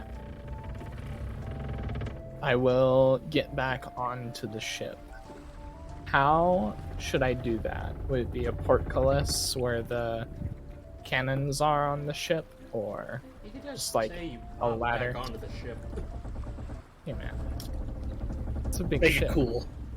And make it cool. Gotta make it cool. All right, Kelpie breaches under the water and then comes up really high. They try and jump onto the deck. Alright. That happens. I just kind of sprawl out on the top deck. This is way harder than it fucking looks. Kelpie is just looking down at you. Just absolutely exhausted. Seeing you exhausted, he's just gonna hop into the water. Thanks, Kelpie. As she leaves. Yeah, essentially. So, yeah. So yeah, that's how your training goes. You get 1 success. Alright. And if you want, I could probably do more fishing if I have time throughout the whole day. You have time. Okay. Up to 3 skill checks. Yes. Alright, I'll just rapid fire them. 8. Missed nat 20. 7. Missed 16. 7. God bless, man. I'm gonna stop rolling with advantage at this point. Fucking... Honestly. Alright. Doomed to fail. Give me... I'm gonna give you a freebie. Roll one more time. Oh, it's bad, guys. It's bad. What are the rolls one more time? 8, 7, 7. And then on the other side, if it was advantage, it was nat 20, 16, 11. Jeez. Alright. Uno mas. Fucking... Uno mas. If it's doomed, it's doomed. Uno mas. A 15. The second roll is still higher. Better. The second roll is still higher. Alright. You get an uncommon Alright, D20 or a D10? D20. A 10. A 10?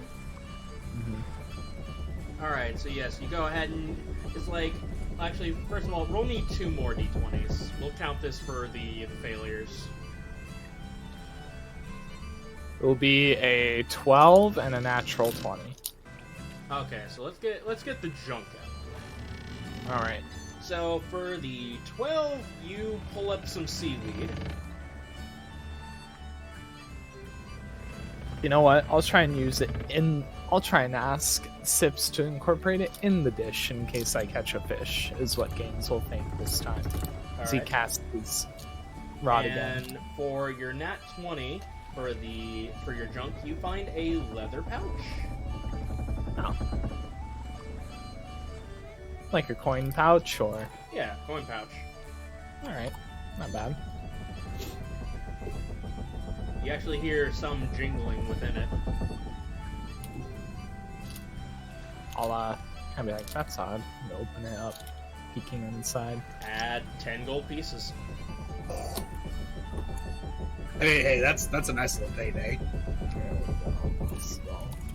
Yeah, the fish was 3 gold, so. As for what you pulled up, you pull up a dark lurker.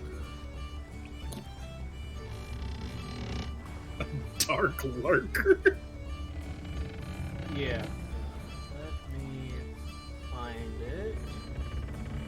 Like from Dark Souls? Kidding. Just Man. fucking beats my ass.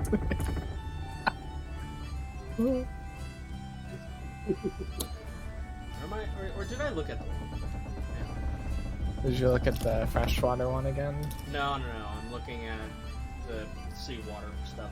Yeah, Oh, you're good. sorry, not dark lurker. It's called a dark sleeper. Ah, here we go.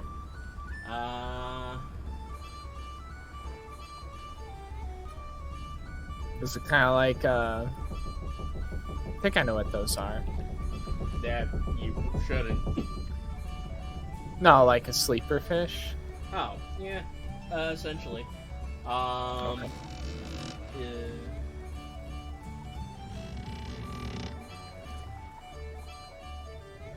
Essentially, it's like a large black fish. Essentially. Mm-hmm. Kind of like translucent-ish fins. Yep, somewhat. Alright. As you go ahead and you pull it up,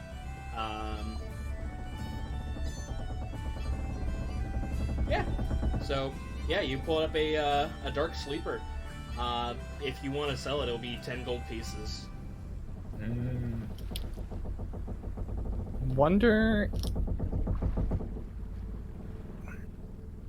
I wonder if we have, like... If there's a way for us to have... Is there a cold box in the kitchen? Or would we have to, like... There is a refrigerator. Okay.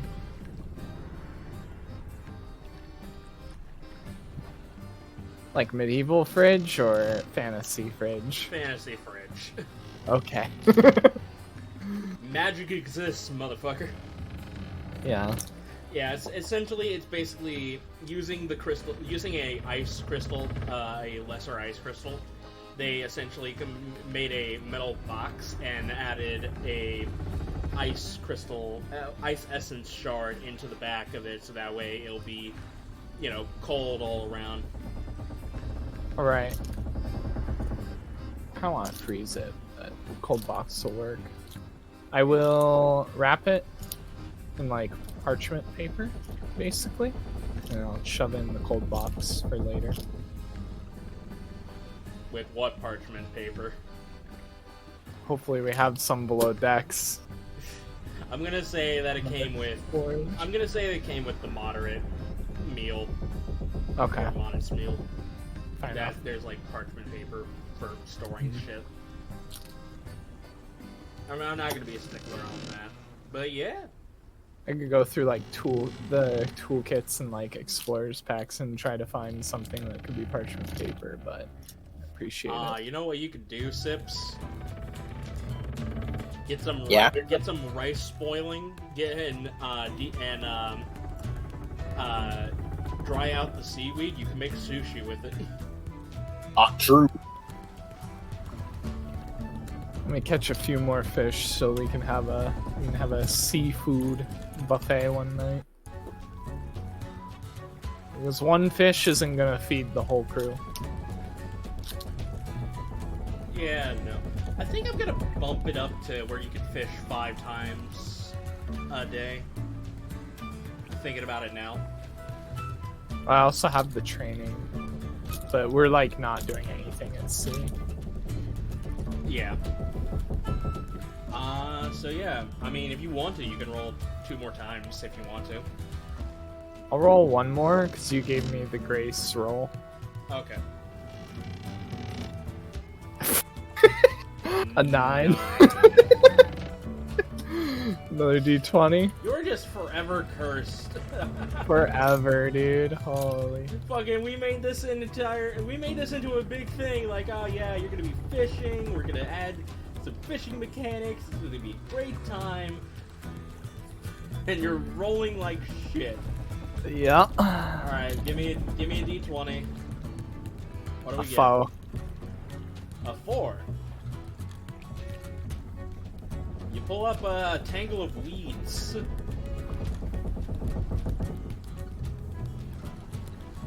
I just like look over my shoulder at Gale and I'm just like, listen, when I was down there was like no fish in my defense. I just toss it overboard. Just fucking shit. Well, we have plenty of time before we head to Windy Hill, so maybe you'll catch something else. Maybe you'll catch more stuff along the way. God, I hope so.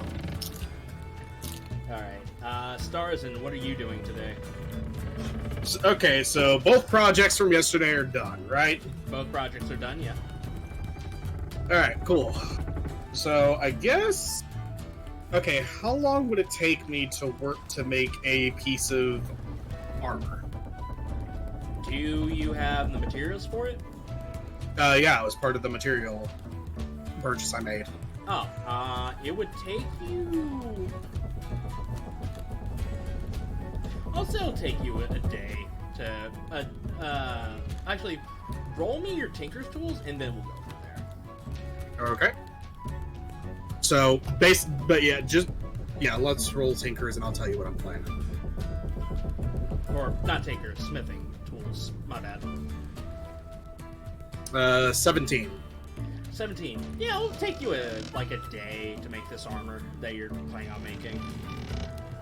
Alright, so basically what I'm doing is I'm making a set of medium armor for myself, and I'm using the Aquastone that I purchased for it. Okay. So that was 3 units, so yeah, 3 of those units are gone now. Now, in terms of what I am adding to it... Now, do I still have the blessing to use 1 journeyman property in exchange for 2 of the slots? Yes. Okay. Which means you can add 2 journeymen if you want to. Yeah, but... Well, are you going to allow that? Because the rules say I can only apply 1 journeyman property to a suit at a time. I didn't know that was a thing. Yeah, I learned a while back that the only ones that can actually have multiple are the apprentice. Everything beyond that is only 1 per armor.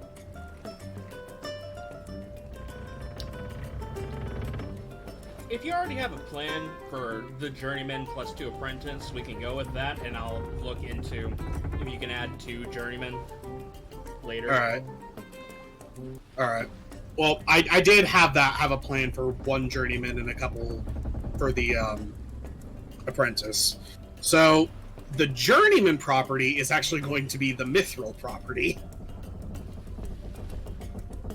The myth... Sorry, what? Yeah, I know, it sounds weird, doesn't it? The mithril property?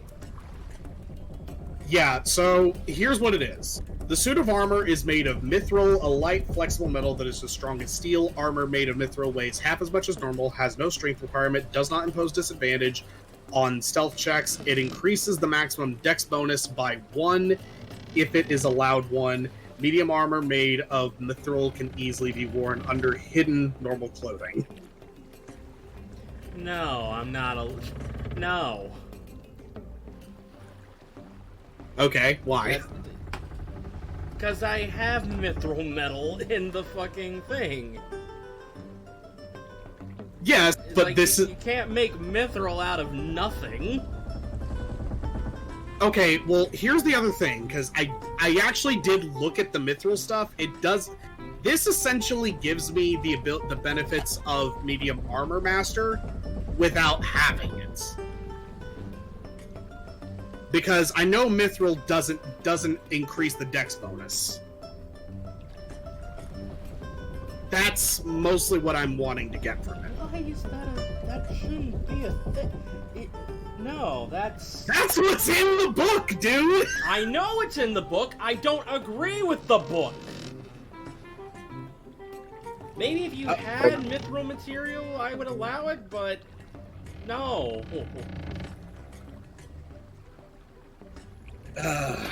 I'm sorry, man, but no, that makes no sense.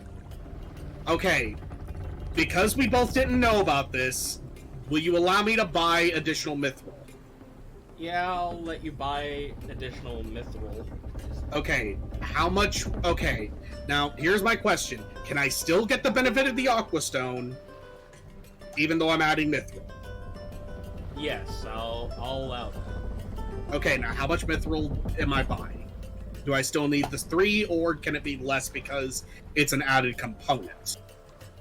I'll say if you're making a mix match of the two, I'll say you need 1 mithril and 1 aqua.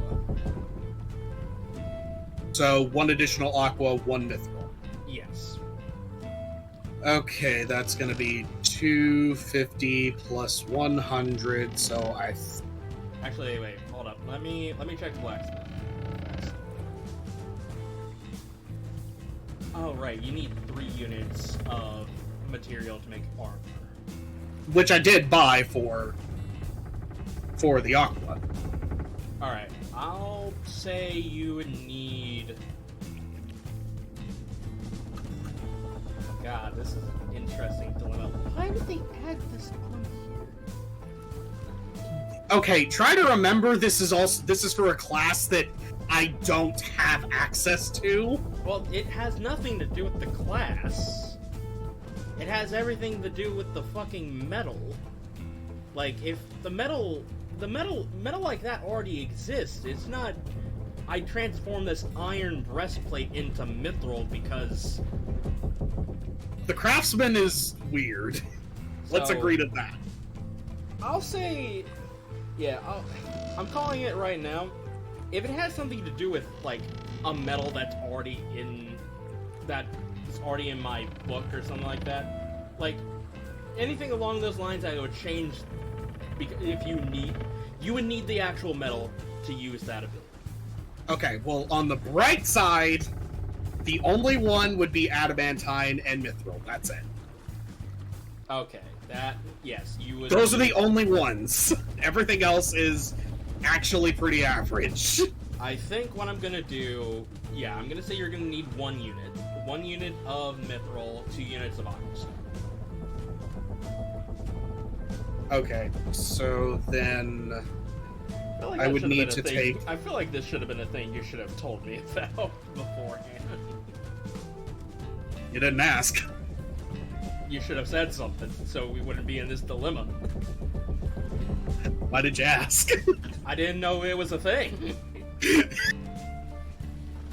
Okay, look, we're both in the wrong. Let's just shake hands on that. Oh, finally you compromise. Okay, hold on. So, 2 units of Aquastone, 1 unit of Mithril, so that means I would need to add...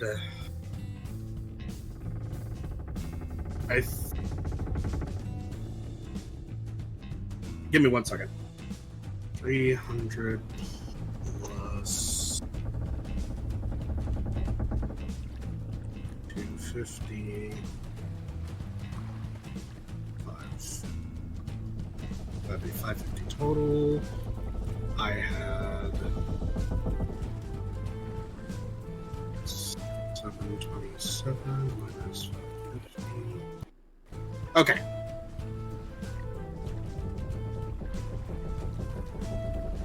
Okay, now I've got the calculation for my gold done right. Okay, we're good. So that's what I'm crafting. So it's going to have the mithril property, which it does the standard mithril stuff, but the only added bonus is I get a +3 to my dex instead of the +2. Okay. That's it. God, that is so dumb. So you don't. So Gaines doesn't need to get the fucking feat for the. Well, here's the thing. Armor. Well, here's the thing. This just allows me to have it without having the feat, but it only applies to that armor. Gaines can have that feat, and it applies to every armor he wears that's medium. That's the difference. Okay, basically, if Creepah made Gaines an armor that has the mithril property, it would stack with the feat that he would get. So I mean, it means Gaines would still be benefiting from getting the feat. Yeah, actually, technically, it would actually stack and turn his dex bonus into +4 if he has it. Yep. Which, that's a little bit more fair. All right. Which I don't think he'll really invest in, honestly. I mean, he might. Who knows? I might be willing to use medium armor at that point. Eyes? No. It would lower my damage. No, you won't. You will not. Yeah, no, it would lower my damage. Okay, so back on track. Now that we've got that whole debacle fixed, the 2 apprentice properties I'm going to take are, where were they? Yeah, it was going to be mithril, and it was going to be. Oh fuck! I forgot I had to rethink that because of the specific requirements, because each of these are really complicated. Yeah, I was gonna have it be exotic, so it gets a +1 to AC, and I was going to.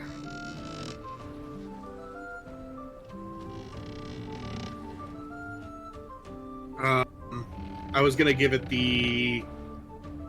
Do I want to give it the quick change, or do I really want to give it the cleated?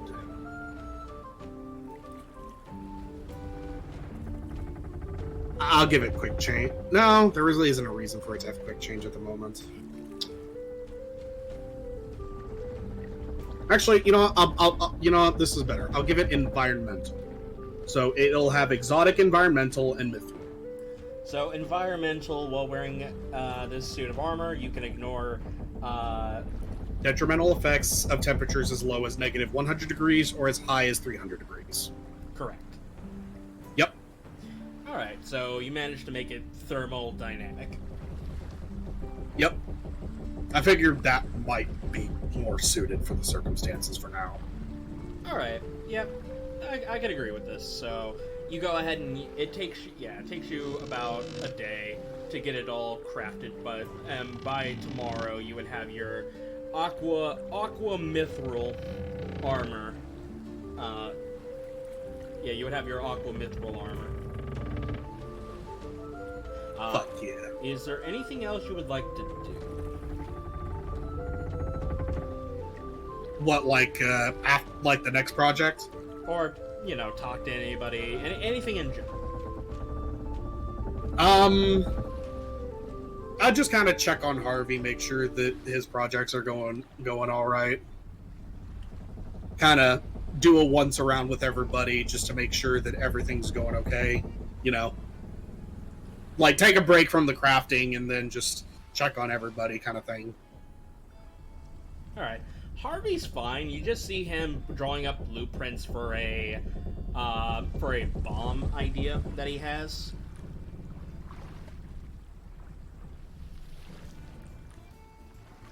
All right, I'll inquire about it.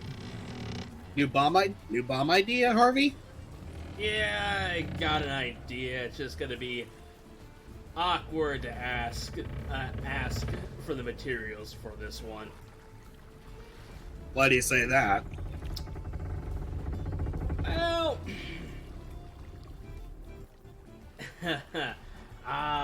because I'm planning on making a thing. And I need to look through my notes just to double check that it will go exactly how I'm planning it should go. AKA, give me a hot sec as I look this up.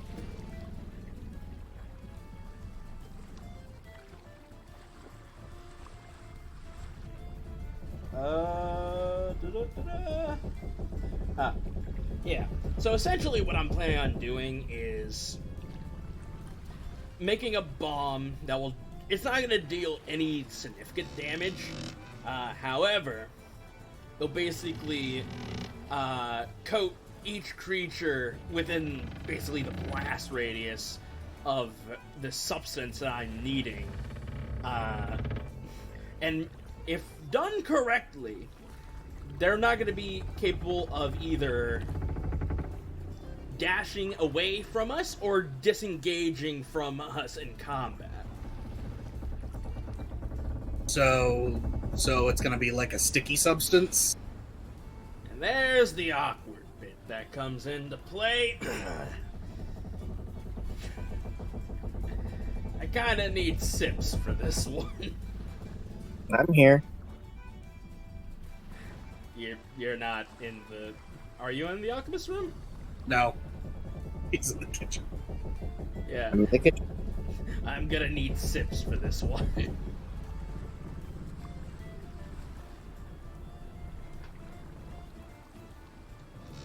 Oh. Mind if you accompany me on that, since you are, a lot closer with her than I am, and you might help me try to convince her for this. Oh, this is gonna be awkward. Yeah, I'll accompany you. I need to stretch my legs anyway and check and see how everybody else is doing. Yeah. I like what you did with the armor, by the way. Thanks. It's I'm still working some kinks out on it, but I think it's coming along so far. Man, it's a good thing you had that mithril on hand, huh? Yeah, it's really handy. The two of you look into the camera. It's really handy that the DM and the player were coming to a compromise because both of them never talked about it. I'm just saying, you should have said something beforehand. And I'm just saying you could have asked. I didn't know it was in there. Otherwise, I would have said something. And you tell me to read up on shit. Anyways. Yes, anyways, we'll be here all day. Yeah, Sips, you're in the kitchen right now. You're basically whipping up breakfast, lunch, and dinner, essentially, I'm guessing. And then... Something like that. Yeah. Harvey and Starzin comes in to the kitchen. Mm-hmm. Harvey basically elbows you, Starzin.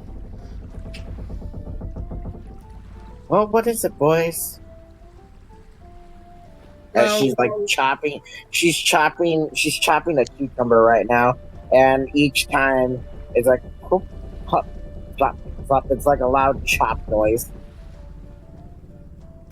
For no particular reason, you just see Harvey just put his arms down over his hands together, put them down right over his crotch for no particular reason whatsoever. Just seeing you cut up the cucumber, just like, oh, okay. Well, Sips, Harvey's got a new project that he's working on, but we found out that we might need there might be needed of a little extra assistance with it. Oh, well, I'm glad to help if you need it. What kind of assistance?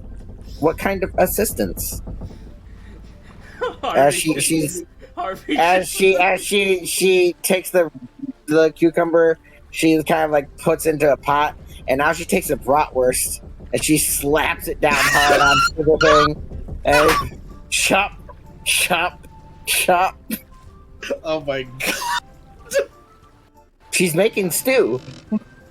Oh, No, it's just imagining how fucking on point that probably is. And now Harvey with the cucumber, now he's the bratwurst. No. Here's the best part. I didn't even plan this. This is what I was gonna make. Like, I decided this since the beginning, before this was even brought up, and then now it's perfect. It's so brilliant. Anyways, Harvey just like, well, better now than never, I suppose. I need parts of you for this bomb. He just leans She stops back. chopping. He just leans back like, eh. She stops chopping. You need parts of me. I mean, yes. Okay. What I'm thinking is, this was a idea that a colleague had of mine. Essentially, if I had some of your essence, I guess, I can convert that into a bomb that would make it to where anybody that fucks with you guys, it makes it harder for them to get away.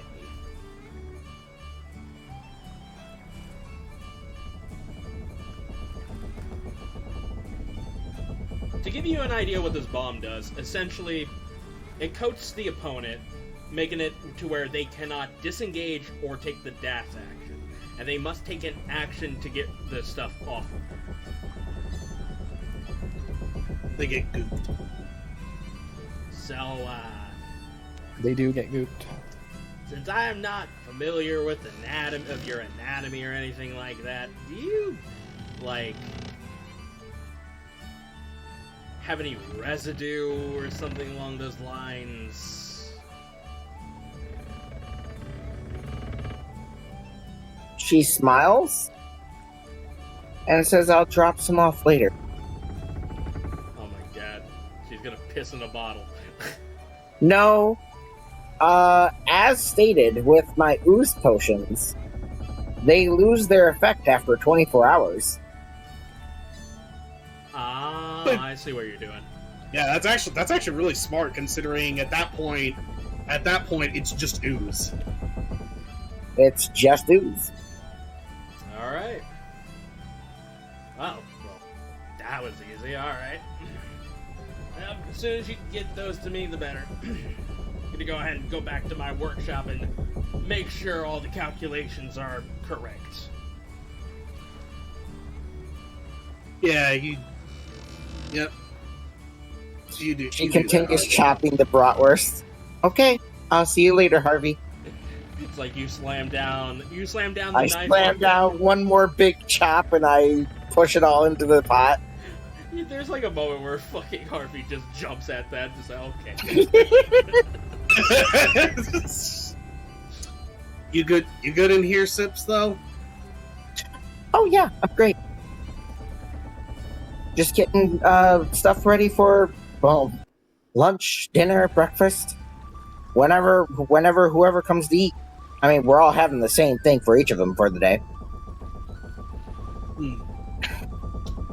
All right. Well, Wow. just figured I'd also take the opportunity to check up on you, see if everything's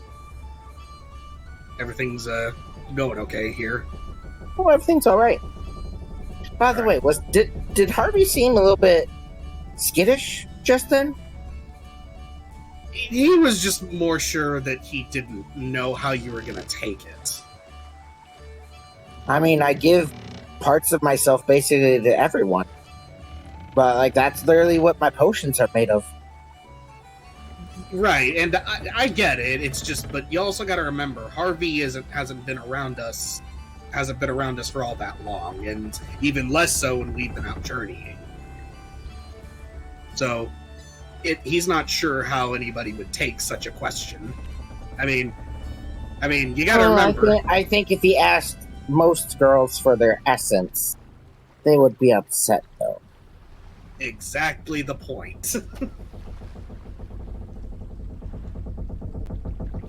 So he really wasn't sure how you were going to take it, or it just needed, well, someone who actually has been around you to, just in case, just for added clarification. All right. But yeah, so I'll leave you to finish up the cooking and get those samples to him when you're ready. By the way, now I'm like carrots and onions.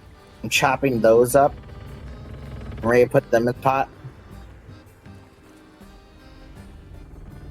And Starzin's going to do a walkover in the dining area, just check and make sure that everybody in there is okay. Yep, Harley's basically tuning up his violin, playing some songs.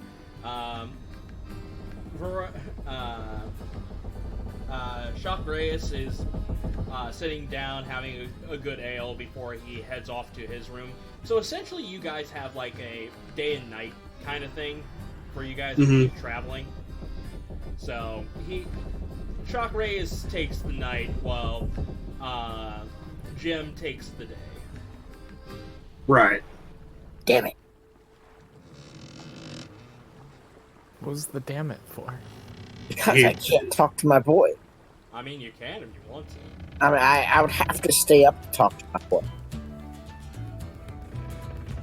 I mean, I have to be up early to start prepping so that everything's done by lunchtime so that everyone can eat. I mean, by the time you wake up early to do breakfast, like Shock Reyes would still be around. You're right, but he's working then. No, he's when he's off, I'm working. Clyde, you're making this more complicated than it should. It's complicated. I can't talk to my boy. You can talk to anybody on the ship whenever you please. Okay. For fuck's sake. Clyde, stop thinking in trigonometry. Man, I'm playing 3D chess while y'all playing checkers, dude. Yes, you are, and you need to stop. Alright. For Rockus. For Rockus, really not much he can do. He's just chilling. He's just chilling. You just see him with a couple of rocks as he's just twirling it around, using his lacing to twirl it around. He's just vibing. Yeah. Jovnung is just probably vibing as well. Jovnung is actually stacking the cups. You know what? Yeah, that's fine. He's vibing in his own way.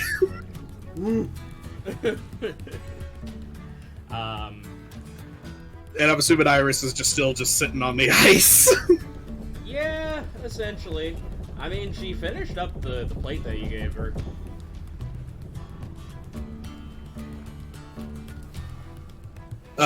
So after that, I would head into the wizard's quarters and just check on Metra and Jade. Alright, so you head over to the wizard's quarters, and Jade is basically looking at the essentially, oh god, I don't know what they're called. They're like, it basically shows like the planet of Primaria along with the sun and the moon. Mm-hmm. I don't know what it's called, but she's basically using the telescope and basically doing some star mapping and gazing and stuff like that. It's like, okay, so we're right here. Probably would take us about 5 more days to get us to where we need to go. Everything all right in here, ladies? Yeah. Jade is, yeah, we're doing fine. I'm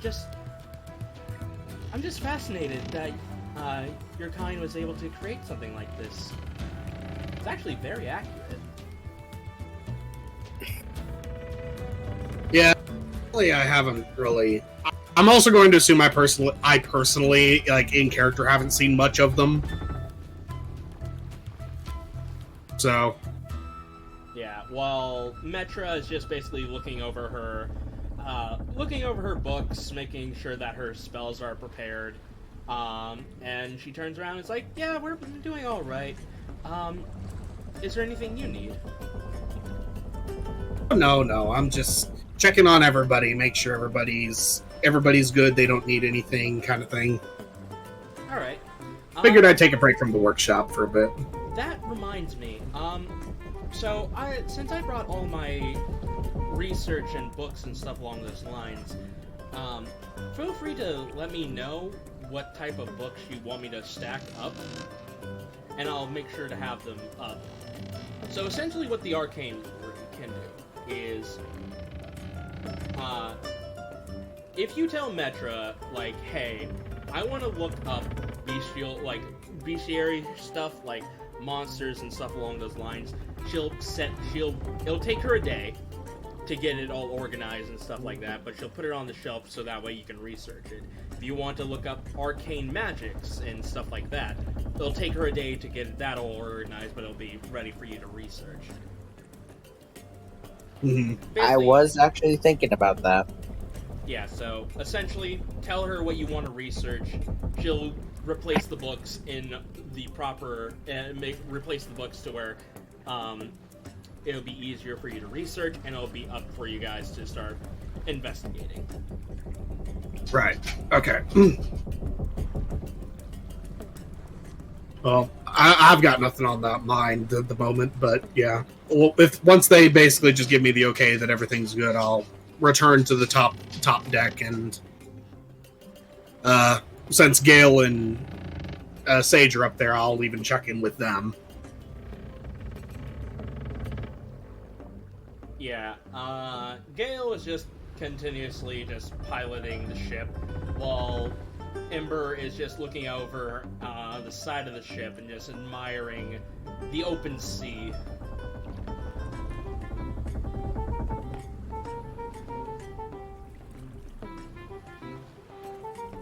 Salesman smooth? Yeah, so far it's been pretty smooth.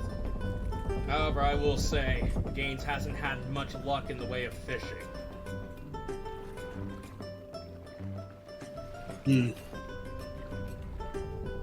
Game casts, gets a bite, pulls up, nothing. Damn it!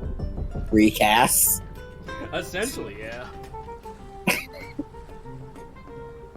Guess we need to still be out. Guess we need to get a little bit more into open waters to hopefully get him some more luck. I mean, we're pretty much in open waters. It's just having bad luck as it is. True. So why exactly did you lot choose Windy Hill? Out of curiosity. Okay, now do we have in-character access to the knowledge about the islands? Yeah, Kane would have. There's like a brief dossier on some of the islands, like I did when you guys were voting.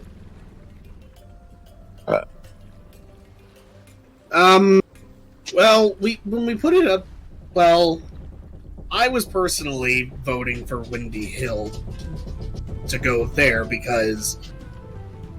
mostly because I know that there's at least a little bit of knowledge on giants there, and I figure it might be a good opportunity to get more information on Javna.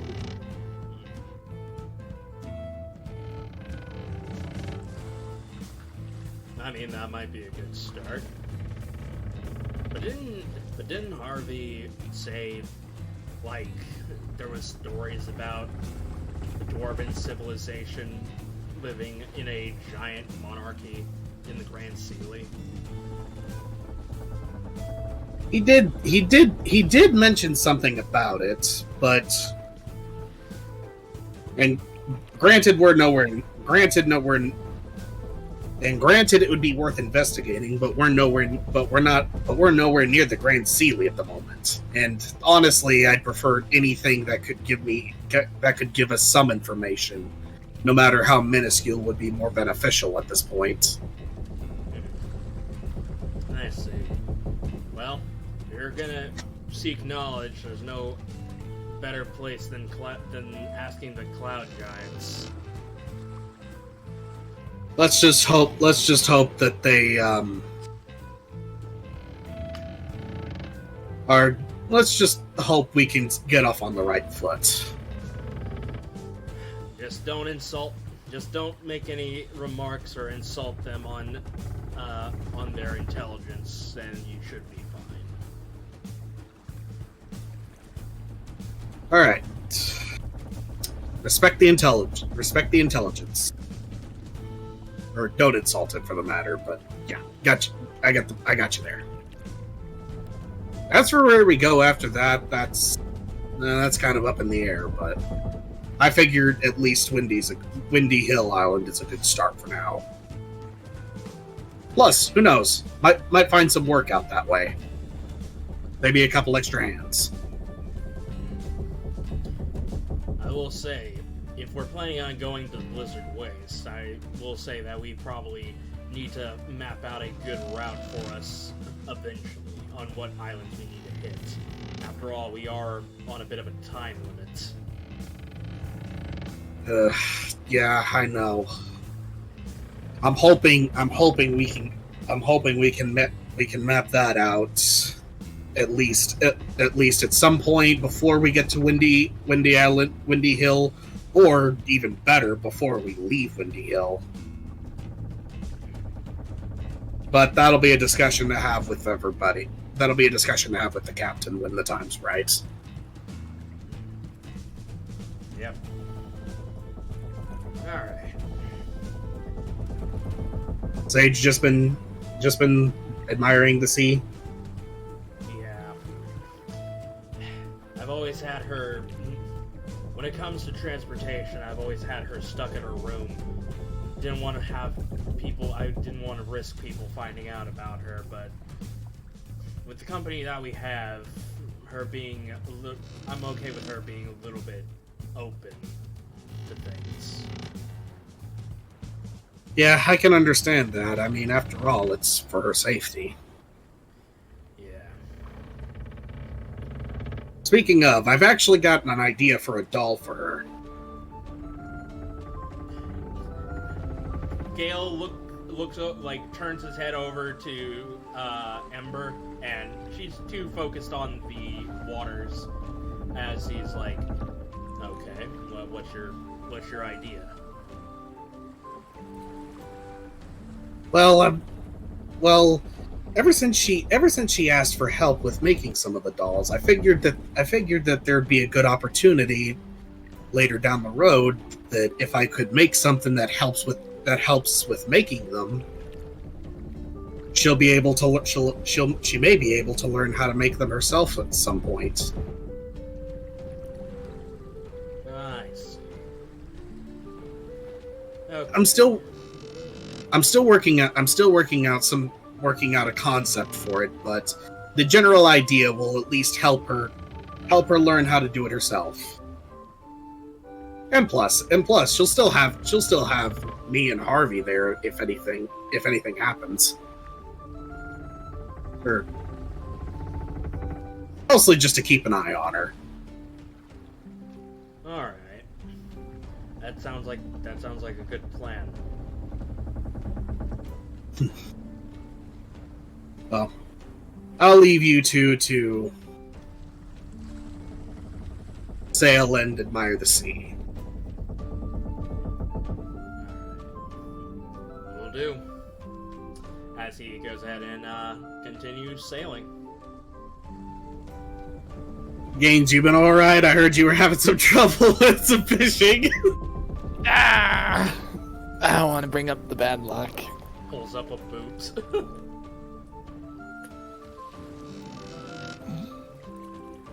I've caught one fish both days. Nope, 3 fish.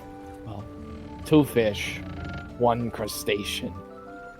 So the crawfish came from your line. What do you mean the crawfish came from my line? Just say it was a crawfish, wasn't it? Yeah. It was a red crawfish. Let's just say there was a bit of a crawfish mishap happened with Sips, and I was kind of wondering where that one came from.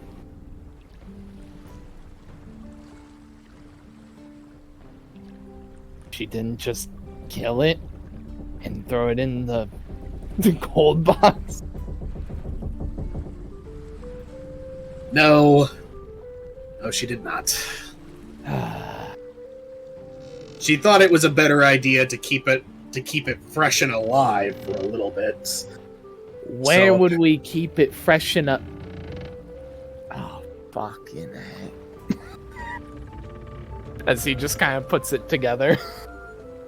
Yeah, her bright idea was the tubs on the lower decks. And Iris was not too pleased about it.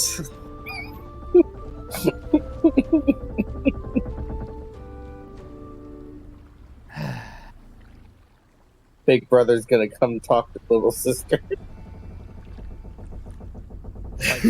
So what were you thinking? Whose bright idea? Whose bright idea was it to keep a fucking Bro, you crawl? don't kill crustaceans and like throw them in the freezer. It does not go well. Didn't cook it that day. We already ate and I wasn't hungry. But Time just fill a bucket with water. I don't know what to say. I talked Put with it in a net, throw it out to sea, reel it in when you're ready to use it. No, it would probably suffocate if you did that. Oh, yeah, it would. Well, I talked to both of them about it. It's resolved now, and Sips and I've talked to Sips about looking for easier storage just in case she wants to keep something fresh that long. Fair enough. Yeah, just something that happened, and at least Iris is recovering. She's probably gonna have a cold butt for a while, but at least the damage is. But at least it'll be just a simple boo boo kind of thing.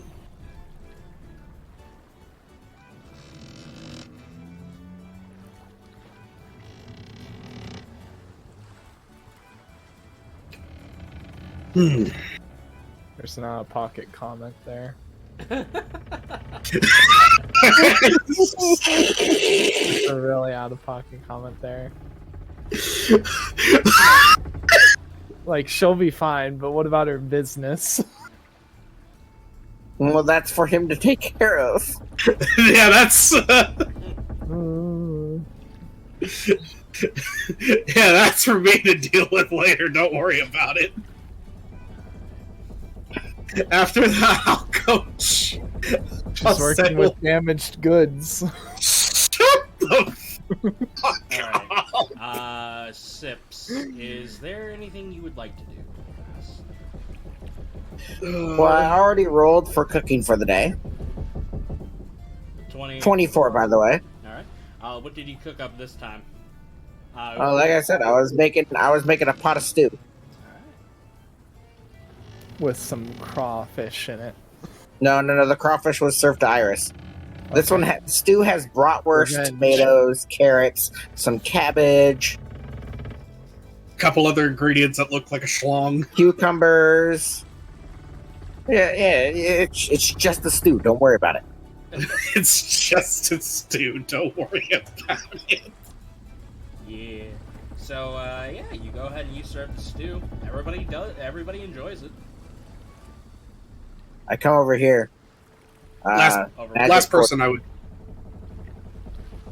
Go ahead. Yeah, over to the magic quarters. Yeah. Okay, you And head over to the bathroom.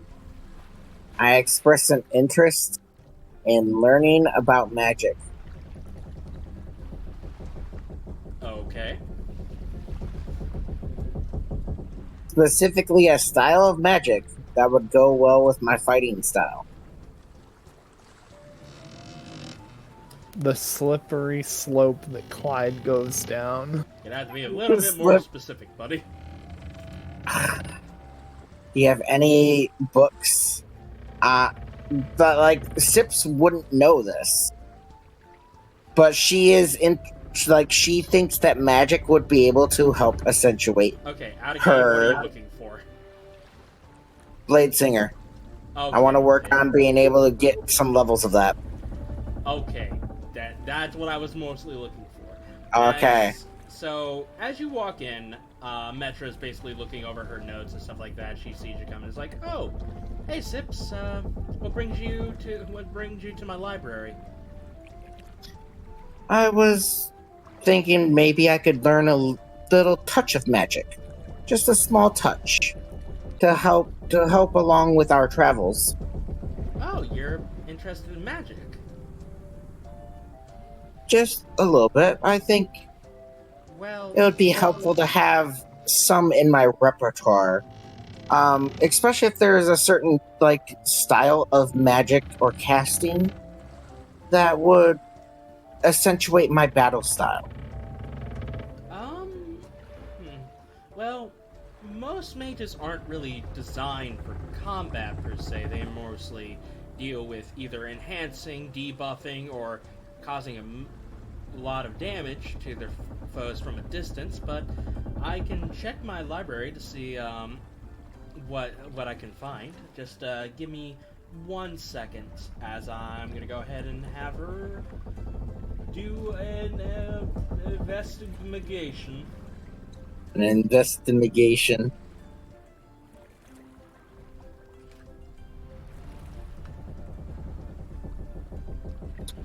And an investigation. As everyone slowly turns to Clyde, the slippery slope that is the blade singing wizard. It's funny because I thought you weren't gonna do that anymore. I wasn't, but then I died every single combat. Yeah, I guess that's true. Man, +3 to my AC really looks good right now, don't it? Alright, so with the 17, it takes her a bit, but she managed to pull out a couple of books where basically... So yeah, she goes ahead and pulls out some books, and she goes down a couple and eventually finds... here we go. So... I think what you're looking for is a type of school known as blade singing. It's actually probably the most common when it comes to deck wizards. In the open ocean. Oh.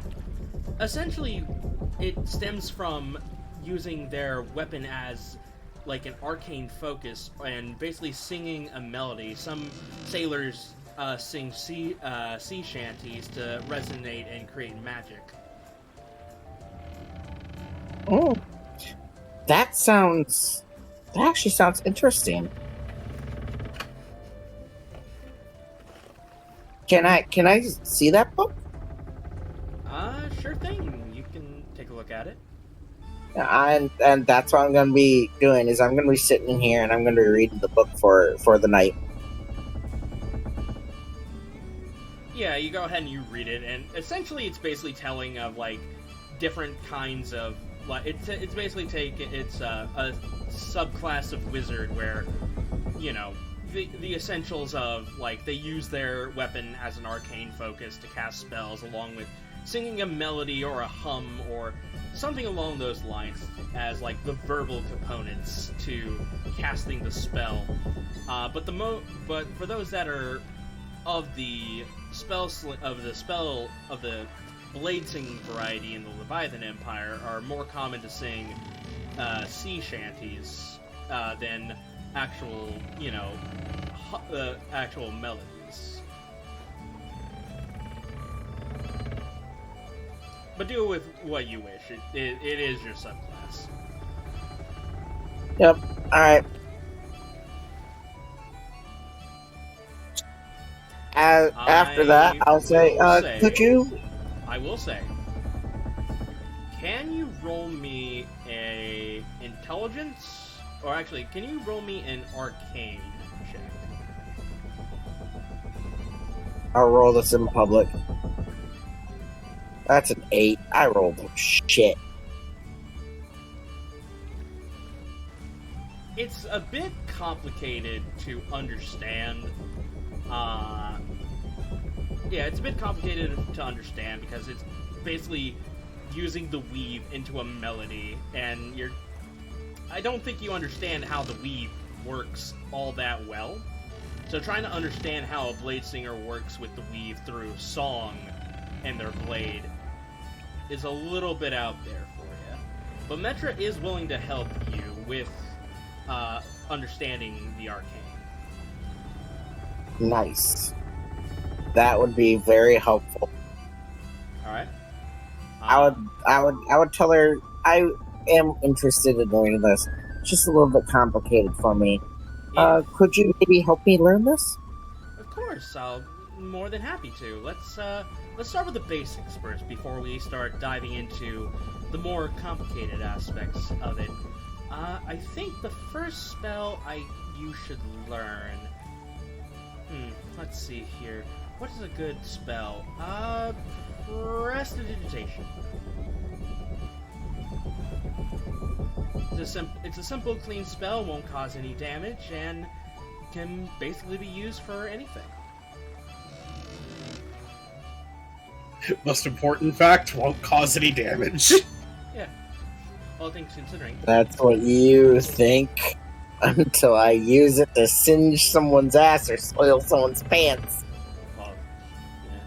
So yeah, she goes ahead and shows you her spell book, and there are a lot of spells in her spell book that are basically going over your head. It's like, okay, this is a lot of arcane runes and sigils. But she points you over to the cantrip of Prestidigitation. Now, what I'm going to need you to do is roll me an arcane check, but with advantage, because Metra is helping with this.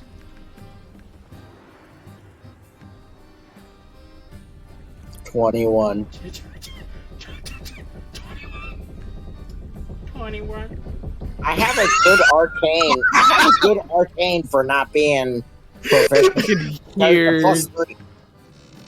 I could hear you trying to control yourself before saying it. You were like, I heard it too! 21. Alright, so 21? it takes a bit. It takes a good couple of hours, but you manage to cast Prestidigitation. What is the first thing that you use? What property of the spell Prestidigitation do you use? A gust of wind. Okay. As you focus on creating like a gust of wind in your hands and you extend it out, you actually feel the breeze coming out of your hand from the spell Prestidigitation. And after a few seconds, it dissipates.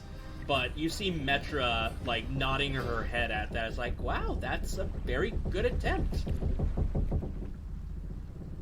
Looks like you have some essence of the arcane within you, I suppose.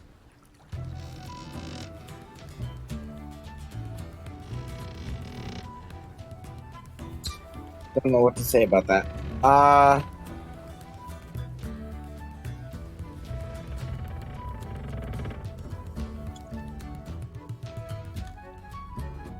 Thank you. It was a little bit complex at first, but once you get the hang of it, it's kind of like how my key works. Well, I don't know much about monks, but I guess you could see it in that way. You're drawing energy from something else to cast the spell instead of your own body. Exactly.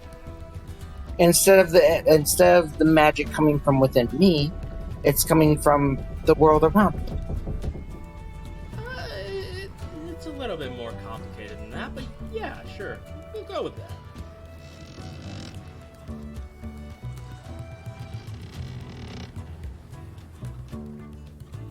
So, I'm always willing to help you. So if you ever come by if you ever come down here in the library, and I will help you continue further your studies.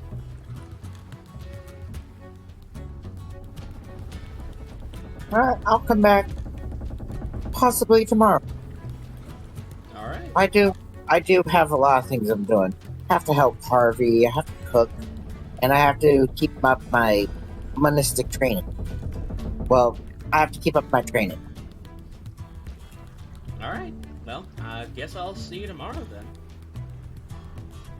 Thank you. And then I will, as I'm leaving, I'm saying, oh, and bye, as I leave. Alright.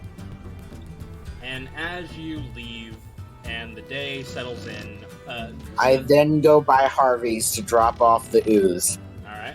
You go ahead and you drop off the ooze. The day begins to settle. And as the next day comes, I'm gonna say we can take a bit of a break right here.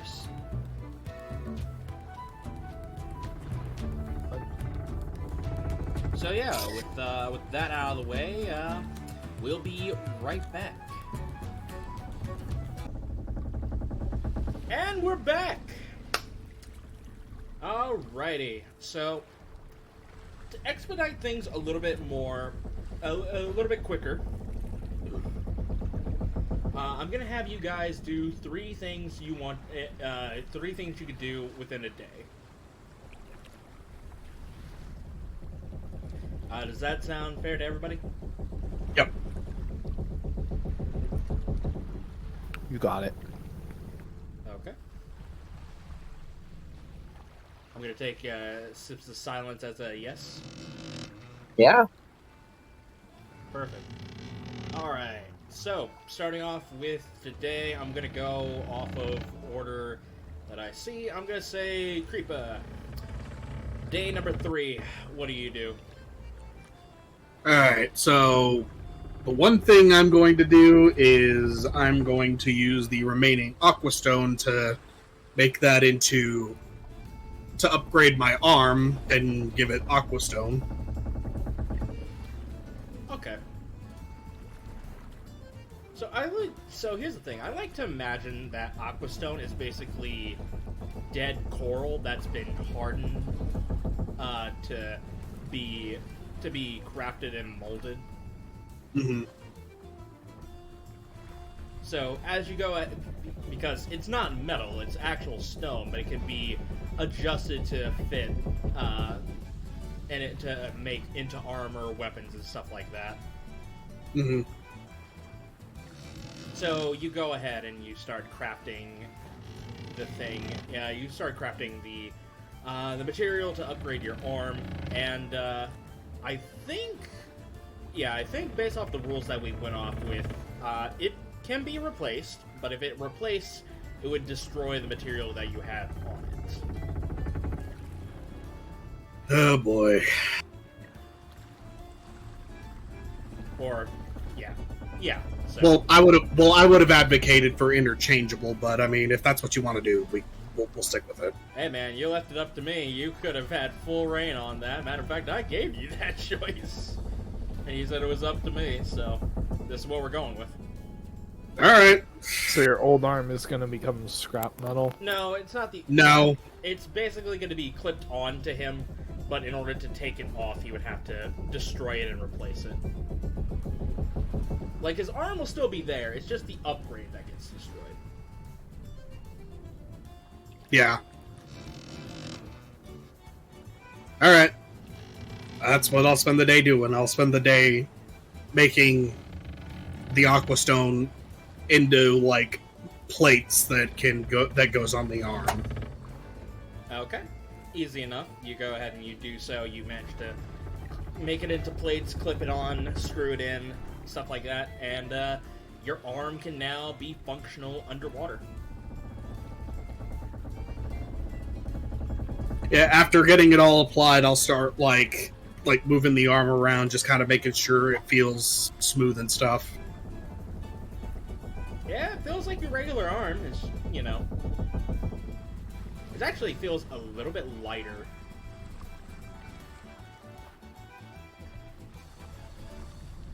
All right. The next things I'll spend the rest of the time now. I didn't do this level of shopping. I didn't do the shopping for the doll because that wasn't my priority at the time. So I'm going to start working up on notes and a blueprint for the doll. Okay, so that'll count as another activity out of the 3. Yep. And as far as the third, I'll probably...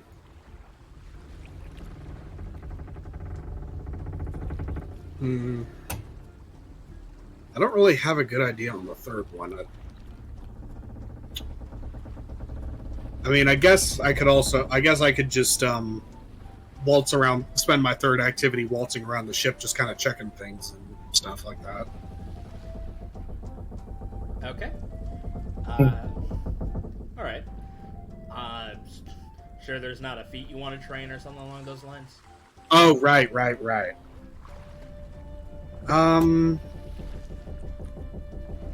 Yeah, I guess I'll go to the, I guess for the third, I'll go to the library and ask Metra for any books on medicine.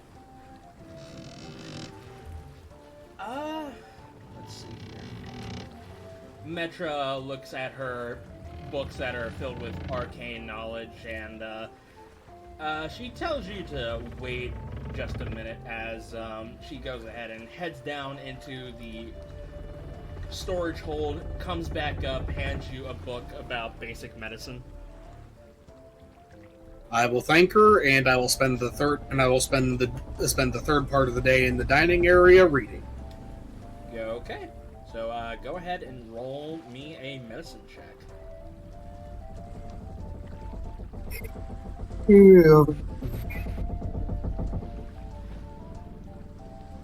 That is a 21, my friend. Okay, that is 1 success.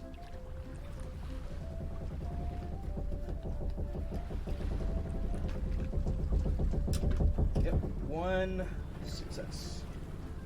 Let's go practice medicine. Okay. I should probably roll for Zilyana and Akane for their feats. But the thing is, I don't know what Zilyana wanted to practice yet, but I do know what Akane wants. She wants to work on the mold. So, I mean, you could always ask on later and just do the rolls after. yeah. So Akane got 1 success. Rolling for today. 2 successes. Okay.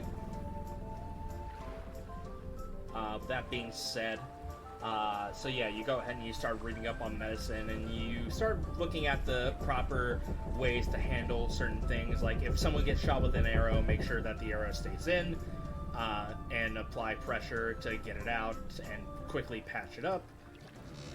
If there's a cut, apply pressure to the wound. Someone's choking, the Heimlich maneuver, give them the Heimlich maneuver, stuff like that. Mm-hmm.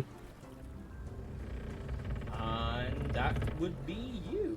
Moving on to Sips. What are you doing for what are you doing? I cook, I learn, and my third thing... Cook, I learned from a little bit of magic. I will say, to learn, so for multi-class, it's gonna take it's gonna be a lot more than getting a feat. Well, of course, I'm putting 2 whole levels into it. Well, you're not going to get the levels right away. No, I'm not gonna get I'm levels using- right away. I have to wait for level ups.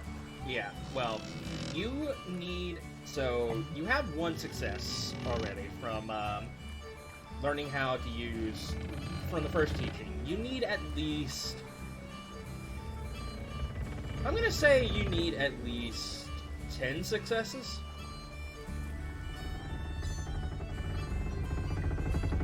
Which, honestly, isn't a lot considering travel time and all that. Yeah, we'll have a lot of downtime. So.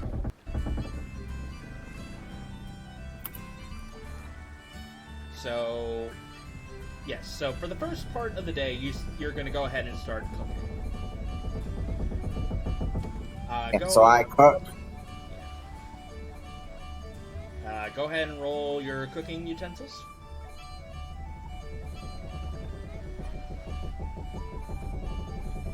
That looks like a 20. Yeah.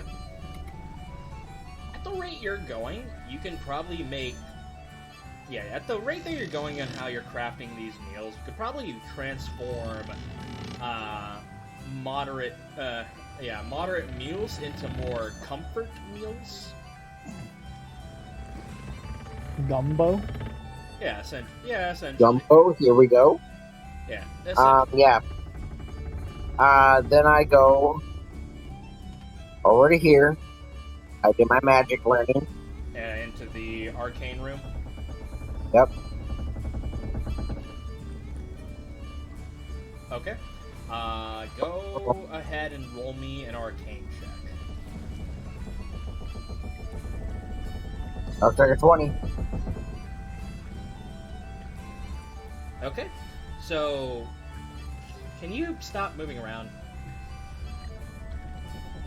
Alright, so in the arcane room, you go ahead and you go back into practicing with Metra, and you're basically learning the prestidigitation spell again, and the more you focus on the arcane words and runes and stuff like that, the longer the effects of prestidigitation lasts.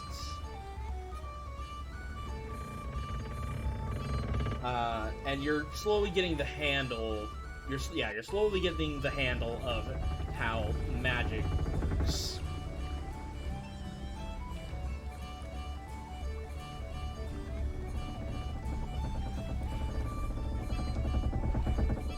All right, and Okay. yeah, as soon as you're done with training with Metra, what is the next thing you want to do?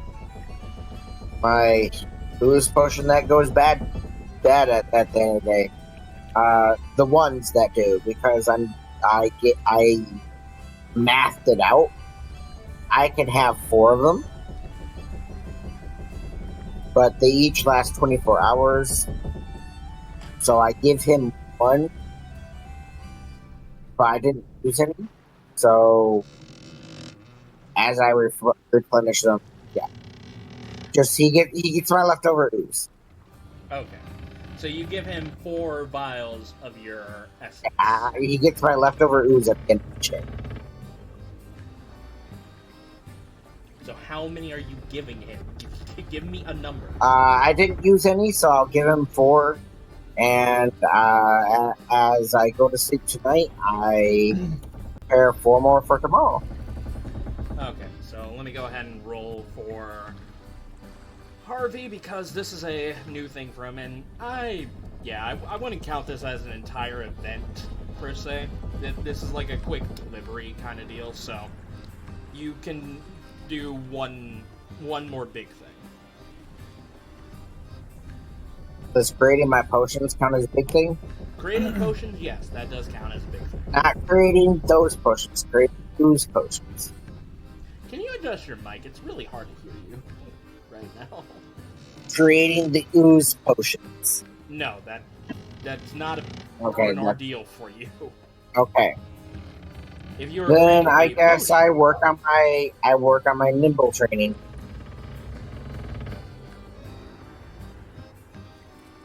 What do I have to do that again?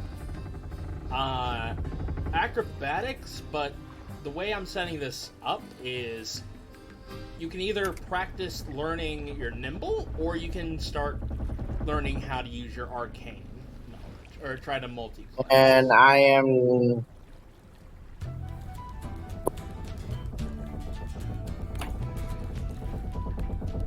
He talk to Chakras. He turn off brain, go to boyfriend. Alright. As for Harvey experimenting with your ooze, Starzin, you just see Harvey trying to add in the ooze, but there's been a couple times where the ooze got caught on fire and you had to throw it out the fucking window. There's other times where it just completely dissipates. Others it just explode onto himself and he's like, well, guess I'm taking a bath now. Yeah, he's not having a good day of experimentation.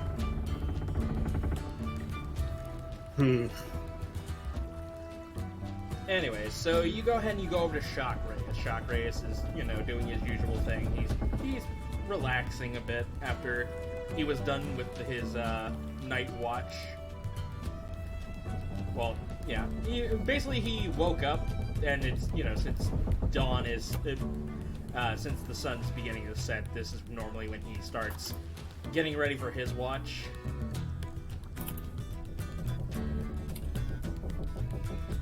So yeah, what do you talk with Chakras? He said he's waking up. Yes. Mash and dust. Oh. Now wait a second. Can I cook him his own private meal for waking up, like a breakfast thing?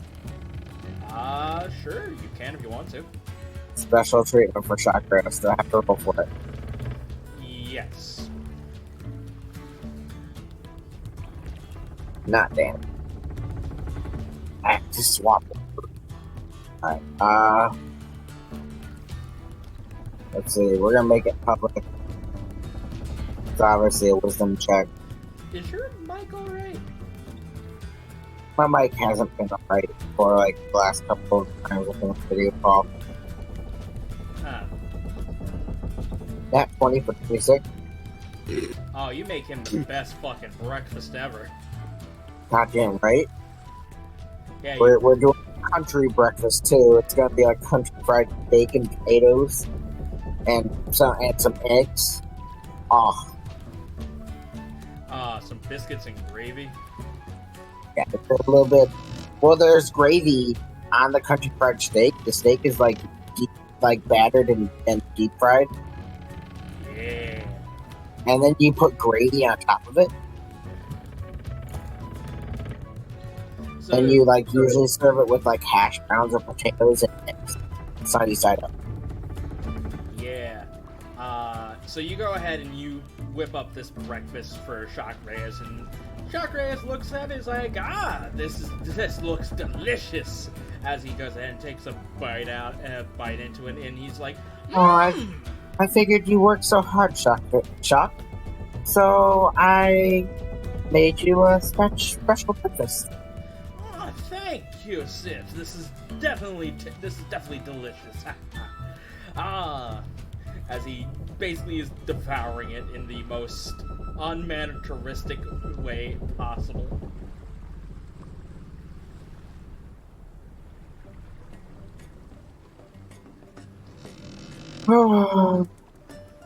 At that point, my brain is honestly fried. Can we just pass on to the next question and just say I interacted with my boyfriend? God. Yeah, we could do that. I think you should fix your mic in the meantime. Thank you. I will try to fix my mic. Alright. So, games. Yo. What are you doing? Just get my fishing and I get my fishing and my mounted combatant training out of the way right now while I think about it.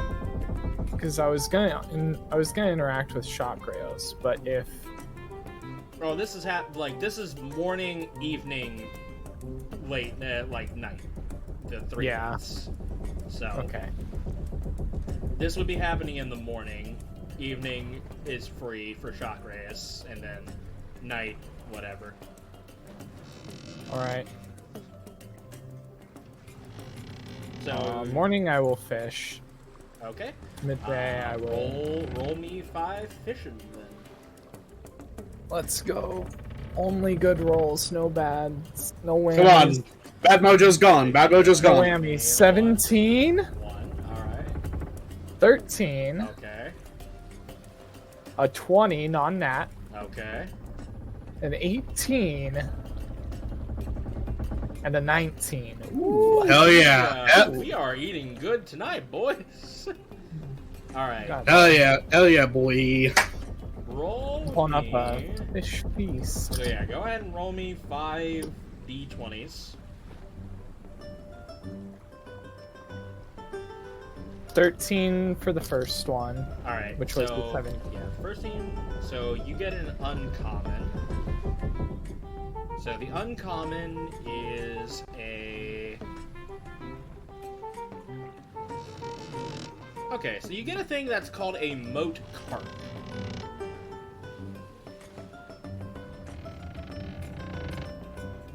Let me go ahead and look up what this moat carp is. So the moat carp history. Yeah. Historical records state that the carp were originally introduced in the moats of the castle. Okay, so essentially these are basically... Apparently these are really good for eating, the moat carps. To the point where, like, people would sail into the oceans, grab these up, and put them into, like, moats of castles to serve as food in the events of a siege, essentially. Okay. Interesting.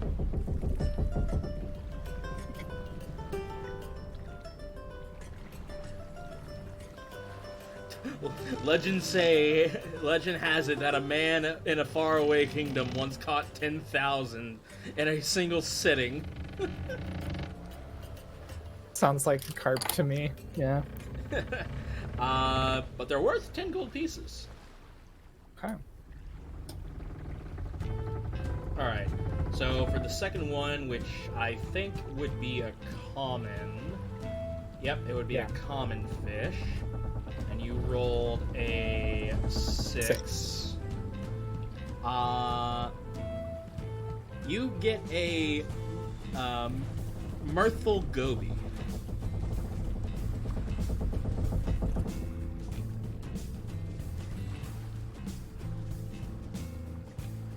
A mirthful goby, a brightly striped fish native to the open oceans.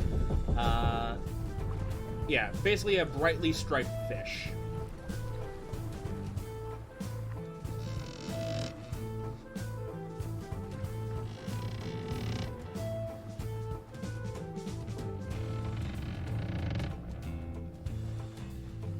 Alright, I guess I'm not getting any comments from that as well. Okay, we'll move on. I am sorry.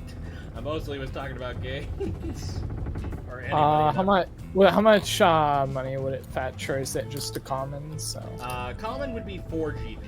All these fish have prices. okay. So you rolled a 20. That is a legendary encounter. And then a 14 on the legendary. 14. You pull up a helicoprian?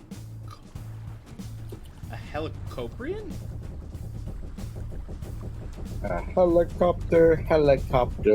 Yeah, sounds like it. All right. Helicoprian.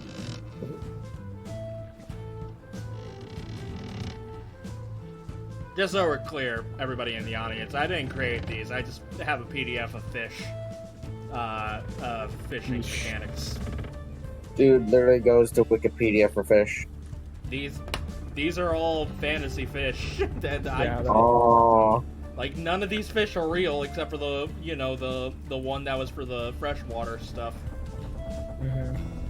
Oh no, a carp's real. Yeah, but a moat carp isn't. It's not a thing. Okay, Oh, true. So essentially, you managed to pull out this fish. It has huge ass fucking teeth. Yeah, I could imagine Gaines struggles with it for upwards of an hour very easily on this one fish. Think of it as like a fish with shark teeth. Okay. But large. Like just rows and rows. Oh yeah, absolutely. Didn't know we were playing Animal Crossing. Right. Yeah. The result of...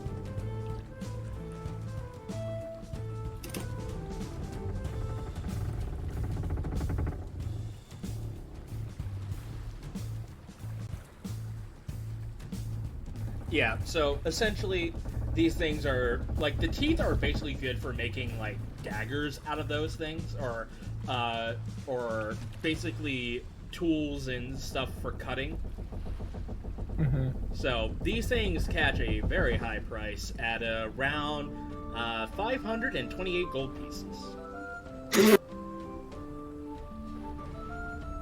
Cool. Yeah.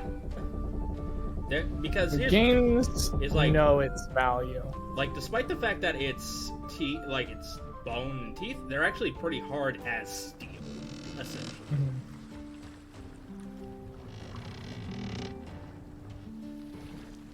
Yeah, would Gaines know the value of this fish or no? As a fisherman, I'm gonna give you that much. Okay. Otherwise, I wouldn't be saying the prices of any of these. That's fair. So this guy was 528 gold pieces. Oof, oof, oof. Alright, so Gaines lands and he's just like, it's not good eats, but damn. But damn. I mean, hey, that's a nice little payday right there. Right. Yeah. Once we get on shore, we could, I could sell it, yeah. Yeah, it's better to keep it alive. You also know it's better to keep it alive and sell it than killing it, because its teeth are always growing. So the bigger the teeth, the more sharp, or the more of a dagger that the craftsman, a dagger or arrow the craftsman can make out of it. Right. Also, they could probably just basically farm the teeth by plucking it out so we can grow more teeth. Right. Time to get a bucket full of seawater for now then. Alright. I'm sure there's better ways for us to store it, but Gaines in the moment would give it like a bucket of seawater. Alright. Simple enough. You grab a bucket, you drop some water in it, and you plunder it up, and you put it into the bucket. As for 18. your 18, that is a rare encounter, and you rolled a 13. Mm-hmm. You get a thing called a monkey unky. A Nice. monkey unky. MONKEONKE.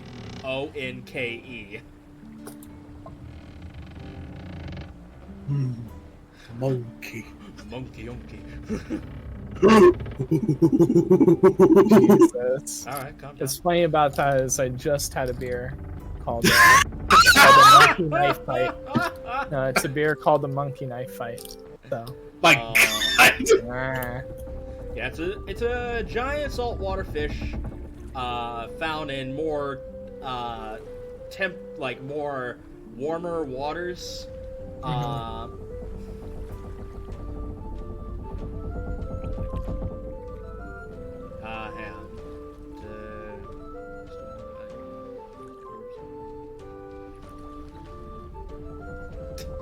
Yeah, it doesn't, I mean, it sells more than some of the fish that you caught. It sells for 15 GP.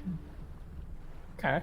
Yeah, all it is just basically a huge fish, but it's very good if you like deep fry it in beer. Basically, Got dinner for tonight. Ooh. Basically, beer batter, fried, monkey unky. Yeah. I could probably feed like most of the ship. Which is also fitting, considering a dwarf is the one that actually found this fish. Nice. Right, and then one last one. I believe it was 19 with a 14. Yep, a very rare encounter with a 14. You caught an emperor fish.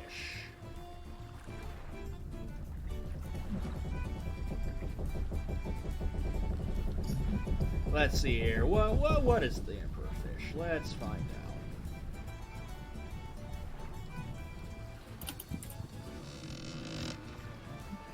I can find it.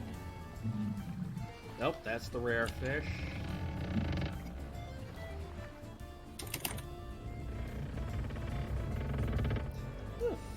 What? Ah, here we go. It is a flat bottom feeder fish. Nope, I'm looking at the wrong one. So yeah, this giant fish lives out its adulthood feeding in deeper parts of the waters before returning up to the surface. Like, this thing, like, goes out deep and then goes back into more, into the river so they can lay their eggs. So, and when the eggs hatch, they must basically swim their way back out into the ocean.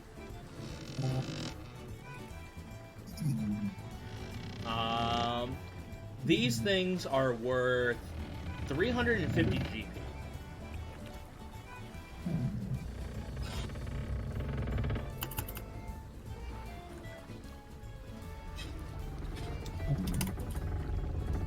May I advise, do not put the emperor fish in the bucket with the fucking helicopter. Yeah.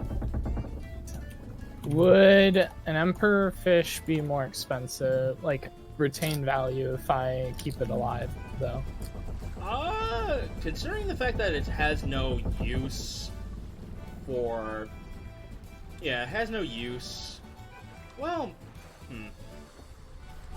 No, I think you can get a good price if you bring it in alive or dead. It doesn't have that much value in the way of that besides, you know, good eating, I suppose. That or if they're planning on breeding more. Okay. And for the emperor fish, I'll probably, like... I have the flat knife, so what I could do is I could, like, butcher it, cut the fillets. Someone's sleeping right now? Beat the shit out of Sonic real quick. Oh my god, Sonic's sleeping. Message Beetle. Anyway. Sonic. Bitch. Well then. He did just come back from a flight, so he's probably exhausted. Yeah, he's probably jet lagged to hell. Alright, I'm gonna Just mute him disconnect for him. now. I'm gonna Okay, that disconnect him. works. He'll come back when he comes back. Fair enough. Anywho. Yeah, what I'll do is I'll like take the flat knife and with the help of Sips's character, basically fillet this emperor fish out and store it. Cold box. Alright. If anybody steals it, it's not gonna be hard to figure out who. Unlike last time someone stole something from a boat. Also, that guy's gone now, so.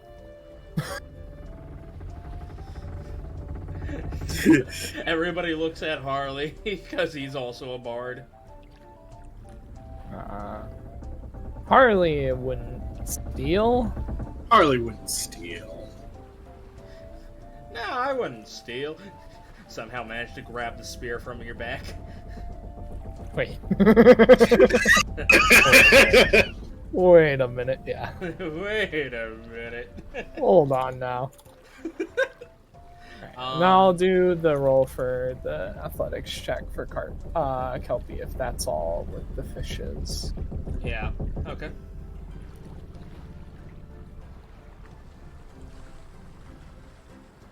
That is a 14.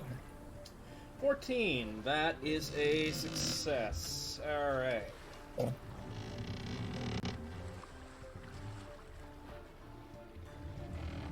Alrighty. So, you went fishing, you did some training. What's your third thing?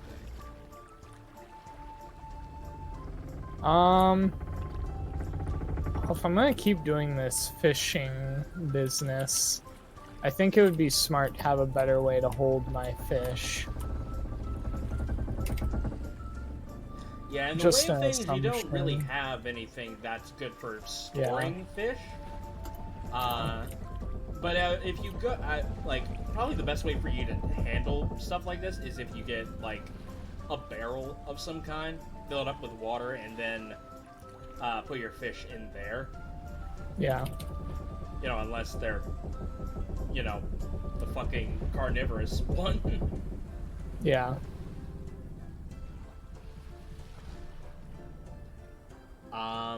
But yeah, so are you continuing fishing, or what's your third thing?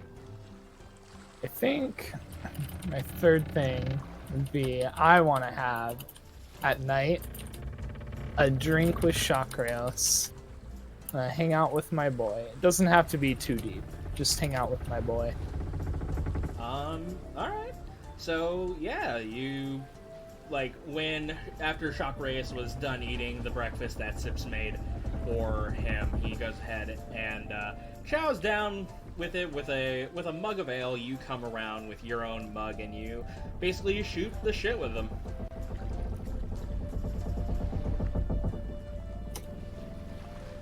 Hell yeah.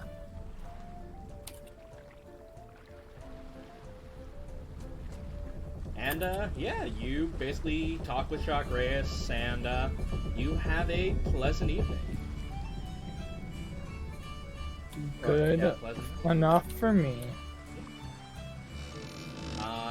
Then day 4 comes around. So you guys are basically sleeping. The only person that's up at this point would be Sips and Akane, who, you know, meditation stuff and cooking. You all hear a loud boom and the rippling of the water.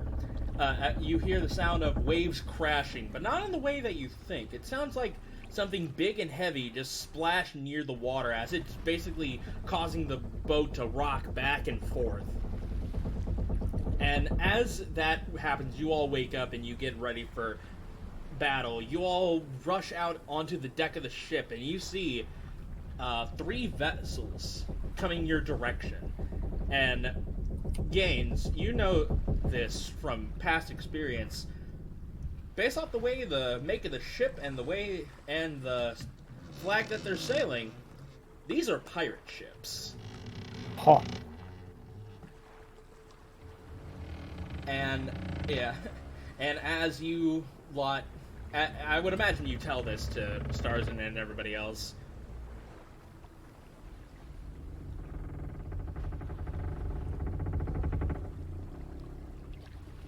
Well, Yeah. I'll inform the rest of them. So what I'll say is I'll be like, these are privateers, not the savory kind. You gotta be careful. as you say, you gotta be careful. Another cannonball comes and almost hits the starboard side of the ship. Yeah. And All right. as that happens, Zilyana basically yells out, prepare for battle, as everybody gets into their positions, and that is where we're going to end tonight's session.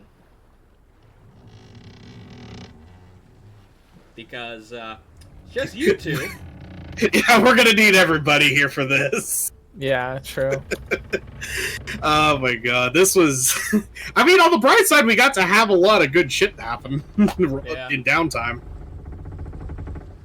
Yeah, I think I'm gonna stick with the 3 things a day. I think Clyde needs to work on like what's a big thing and what's just little side RP. Well, I mean, to be fair, he's also probably really fried from traveling, so... Yeah, fair enough. He's probably already trying to recover and probably has a lot of brain power already fried up. Fair enough. But yeah, sorry that this was a bit short. We are lacking in people, and I don't want to go into combat with just 2 fucking people. So we're gonna have to save this bit of the first time you ever done sea battle in probably any fucking D&D game. Yeah. Yes. But with that out of the way, let's go ahead and get at least some bit of voting out of the way.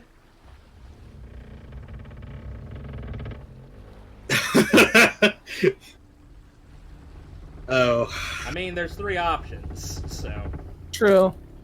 I mean, true, but I would argue that... wait, didn't you... Wait, Sky, didn't you and Sonic actually already roll your inspirations? Yeah. I did use my inspiration this session. Wow, to catch I didn't up. even need to use mine. Yeah.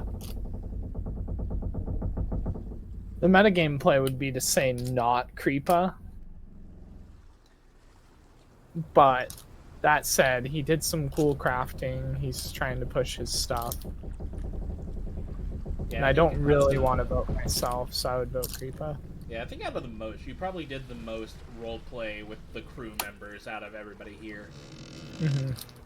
So yeah, I agree. Which I mean, the reason I was trying, I'm trying to stick to the first bait role, like keeping an eye on everybody, making sure everything's good. Yeah. But, yeah, for my vote, I don't, on the one hand, I want to vote for myself, but on the other hand, I don't. Well, I mean, if you feel like you deserve to vote for yourself, then go for it. Just don't be a Clyde and vote for yourself every time just because you want the inspiration. Okay, first of all, I wouldn't do that because I have standards. I know, that's what I'm saying. I'm just saying. Let me think. Let's see. Sky also had some good stuff with his fish role play and mostly with Sips, but I mean it was still pretty funny, and not to mention the fishing actually, especially there at the end, was kind of big money. And I mean, sure he didn't get much in the middle. There, but you know, like I said, getting the bad luck out, getting it out early. Yeah. Sips did some good role play this session. Had some good rolls. Did some really well with the cooking, and I mean that mess with the crawfish was pretty funny. Even though it was Iris, but I mean, honestly, I'm just glad it wasn't like Sage, because that would have been way worse. Yeah. Fucking Papa Bear coming in with the sledgehammer. That would have been. We have a new hole in our ship. I'll go get the mallet. And it's like, as soon as you say that, like, Gaines is like, oh, I caught a big one! Oh, it's Sips. That'd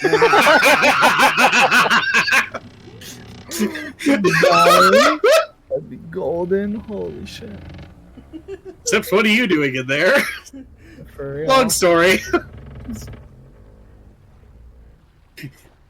Gale just fuming at the wheel. So yeah, who are you voting for? Yeah, fuck it, I'll give it to myself because I did my job. Okay. And got some good shit for myself and also for Sips too. In that case, then I'm gonna go ahead and roll for Lady Luck. What does she give you?